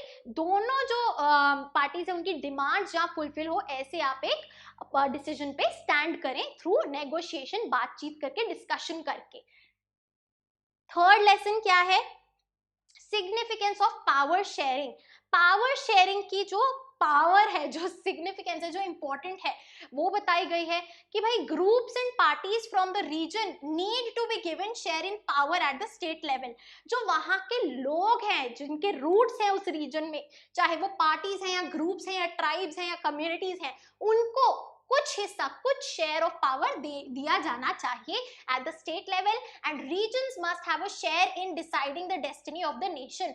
और रीजन्स ही मिलके डिसाइड करेंगे कि नेशन एज अ होल कैसे फंक्शन करेगा, right. Otherwise the feeling of injustice and alienation can spread. Injustice, भाई inequality, गलत हो रहा है हमारे साथ, एलियनेशन यानी कि सेपरेटिज्म, अलग होने की भावना, excluded feel कराना। and fourth and the final lesson is that regional imbalance in economic development contributes to the feeling of regional discrimination। अगर for example एक कपल के दो बच्चे हैं, एक बच्चे को बहुत पढ़ा लिखा के डॉक्टर बना देते हैं, दूसरे को वो बेसिक एजुकेशन भी प्रोवाइड नहीं करते, तो क्या हो रहा है, बहुत इनजस्टिस हो रही है, इनइक्वालिटी हो रही है, ऑब्वियसली जो बच्चा है जिसको एजुकेशन तक प्रोवाइड नहीं हुई, एक पॉइंट पे वो आके सोचेगा कि ऐसा क्यों हुआ, मेरे साथ गलत हुआ, इसको इतना पढ़ा लिखा दिया। सिमिलरली अगर आप एक स्टेट को जो है बहुत ज्यादा इकोनॉमिक डेवलपमेंट दे दोगे, बहुत ज्यादा डेवलप्ड बना दोगे, ट्रांसपोर्ट, कम्युनिकेशन, इंफ्रास्ट्रक्चर सब कुछ, और दूसरी स्टेट पे ध्यान नहीं दोगे, तो क्या है, डिस्क्रिमिनेशन फील होगा रीजन वाइज, राइट। सो रीजनल इम्बैलेंस यानी कि इनइक्वालिटी, इनइक्विटी, राइट, जो रिसोर्सेज है वो इक्वली डिस्ट्रीब्यूट नहीं किए गए हैं और इकोनॉमिक डेवलपमेंट इक्वली नहीं हो रहा, तो रीजनल डिस्क्रिमिनेशन की भावना जागेगी। If some states remain poor and others developed rapidly, it leads to regional imbalances and inter regional migrations, फिर दूसरी स्टेट में जो पॉपुलेशन है वो माइग्रेट करती है, right. So this is the crux, right. चलिए आगे चलते हैं। These cases make us appreciate the far-sightedness of the makers of the constitution in dealing with questions of diversity.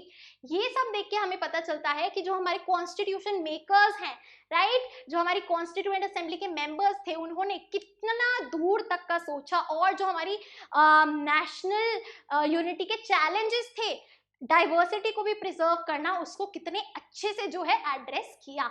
That is Y क्या किया, फेडरल सिस्टम को adopt किया, right, ताकि जो डाइवर्सिटी है वो भी प्रिजर्व्ड रहे और यूनिटी है उसको भी बचा के रखें। फेडरल सिस्टम यानी कि division of powers between the centre and the state, union government और स्टेट गवर्नमेंट। फ्लेक्सिबल अरेंजमेंट है ये, जिससे स्टेट्स को भी जो है पावर फील होती है अपनी, एंड सेंटर का भी है जो कंट्रोल रहता है on the entire nation. While most of the states have equal powers, there are special provisions for states like Jammu and Kashmir, जो हमने शुरुआत में डिस्कस किया। The 6th schedule of the constitution allows different tribes complete autonomy of preserving their practices and customary law। तो कुछ ऐसे tribes जो है मेंशन है 6th शेड्यूल में कॉन्स्टिट्यूशन के, जो कि उन्हें एक स्पेशल ऑटोनॉमी देता है to preserve their practices and customs, right. चलिए moving on to the last box which is Goa's liberation. Goa की आजादी, फ्रीडम कैसे हुई, किसकी कॉलोनी थी, देखते हैं जरा। British empire in India came to an end in 1947, है ना, हम इंडिपेंडेंट हो गए ब्रिटिशर्स से, but Portugal refused to withdraw from the territories of Goa, Diu and Daman, right. Goa, Diu और दमन से पोर्चुगल का जो कंट्रोल था उन्होंने मना करा कि हम नहीं हट रहे। Indian government tried very patiently to persuade the Portuguese government to withdraw कि आप जो है प्लीज अब जाइए, लेकिन वो नहीं माने। पॉपुलर मूवमेंट होती है गोवा में फॉर फ्रीडम, तो फ्रीडम स्ट्रगल होता है गोवा में, जो which was strengthened by socialist satyagrahis from Maharashtra. Maharashtra के सोशलिस्ट सत्याग्रही सपोर्ट करते हैं इस मूवमेंट में। एंड प्रॉब्लम क्या थी, the Portuguese suppress the people of Goa, denied them civil rights, basic human rights, civil rights deny करते थे, नहीं देते थे, and carried out forced religious conversions, उनका रिलीजन जो है वो कन्वर्ट कराते थे। So in December 1961, Government of India sent the Indian Army, which liberated these territories after barely 2 days of action। तो सिविल वॉर होती है और जो है 2 दिन में ही वो गोवा को आजाद कर देती है Indian army by fighting with the Portuguese. Goa, Diu and Daman became union territories, right. चलिए आगे देखते हैं। One section desired that Goa as a Marathi speaking area should merge with Maharashtra. कुछ लोगों का ओपिनियन था कि गोवा क्योंकि मराठी स्पीकिंग पीपल है वहां पे उसको महाराष्ट्र में मर्ज हो जाना चाहिए। However, many Goans, the Goan people, local people were keen to retain a separate Goan identity and culture, particularly the Konkani language। वो अलग से अपने कल्चर और लैंग्वेज को प्रिजर्व करके अलग स्टेट बनना चाहते थे, right. So this section was led by the Maharashtrawadi गोमन अटक party, MGP, and this was led by the United Goan Party। The more you read, the more you are able to memorize these parties, right। जितनी बार NCERT पढ़ेंगे उतनी ज्यादा बार हमें याद होगा। जनवरी 1967 में central government held a special opinion poll. जो union government है वो एक ओपिनियन पोल रखती है एंड लोगों से पूछती है if they wanted to be part of Maharashtra और remain separate, and majority voted in favor of remaining outside of Maharashtra again to preserve their Goan identity, and इसी के कारण Goa continues to be an union territory. And 1987 में Goa became a state of the Indian Union. Right, Goa is now a state, not a union territory. Right, so 1987 में Goa became a state. Clear है? In which year? 1987. All these years are very crucial for your CUET. Perfect. तो इसी के साथ जो है हमारा chapter आ गया है एंड पे. We have covered each and everything. पूरी NCERT जो है आपकी एक बहुत प्रेजेंटेबल वे में हमने कवर कर ली है. Right? I am glad that you stick till the end. अगर आपने एंड तक वीडियो देखी है, you are serious and you are going to score great marks in your boards. Thank you so much for watching. And बस देखना मत यार, subscribe जरूर करना, बहुत मेहनत लगती है. Right, so it doesn't cost you a penny to subscribe. Please subscribe, like and share it with your friends जिनको भी प्रॉब्लम आ रही है पॉलिटिकल साइंस पढ़ने में. So guys, that is it for our today's video. I hope you liked it, and if you did, please like, share and subscribe to the channel. You are at Humanities. Happy learning. I'll see you in the next video.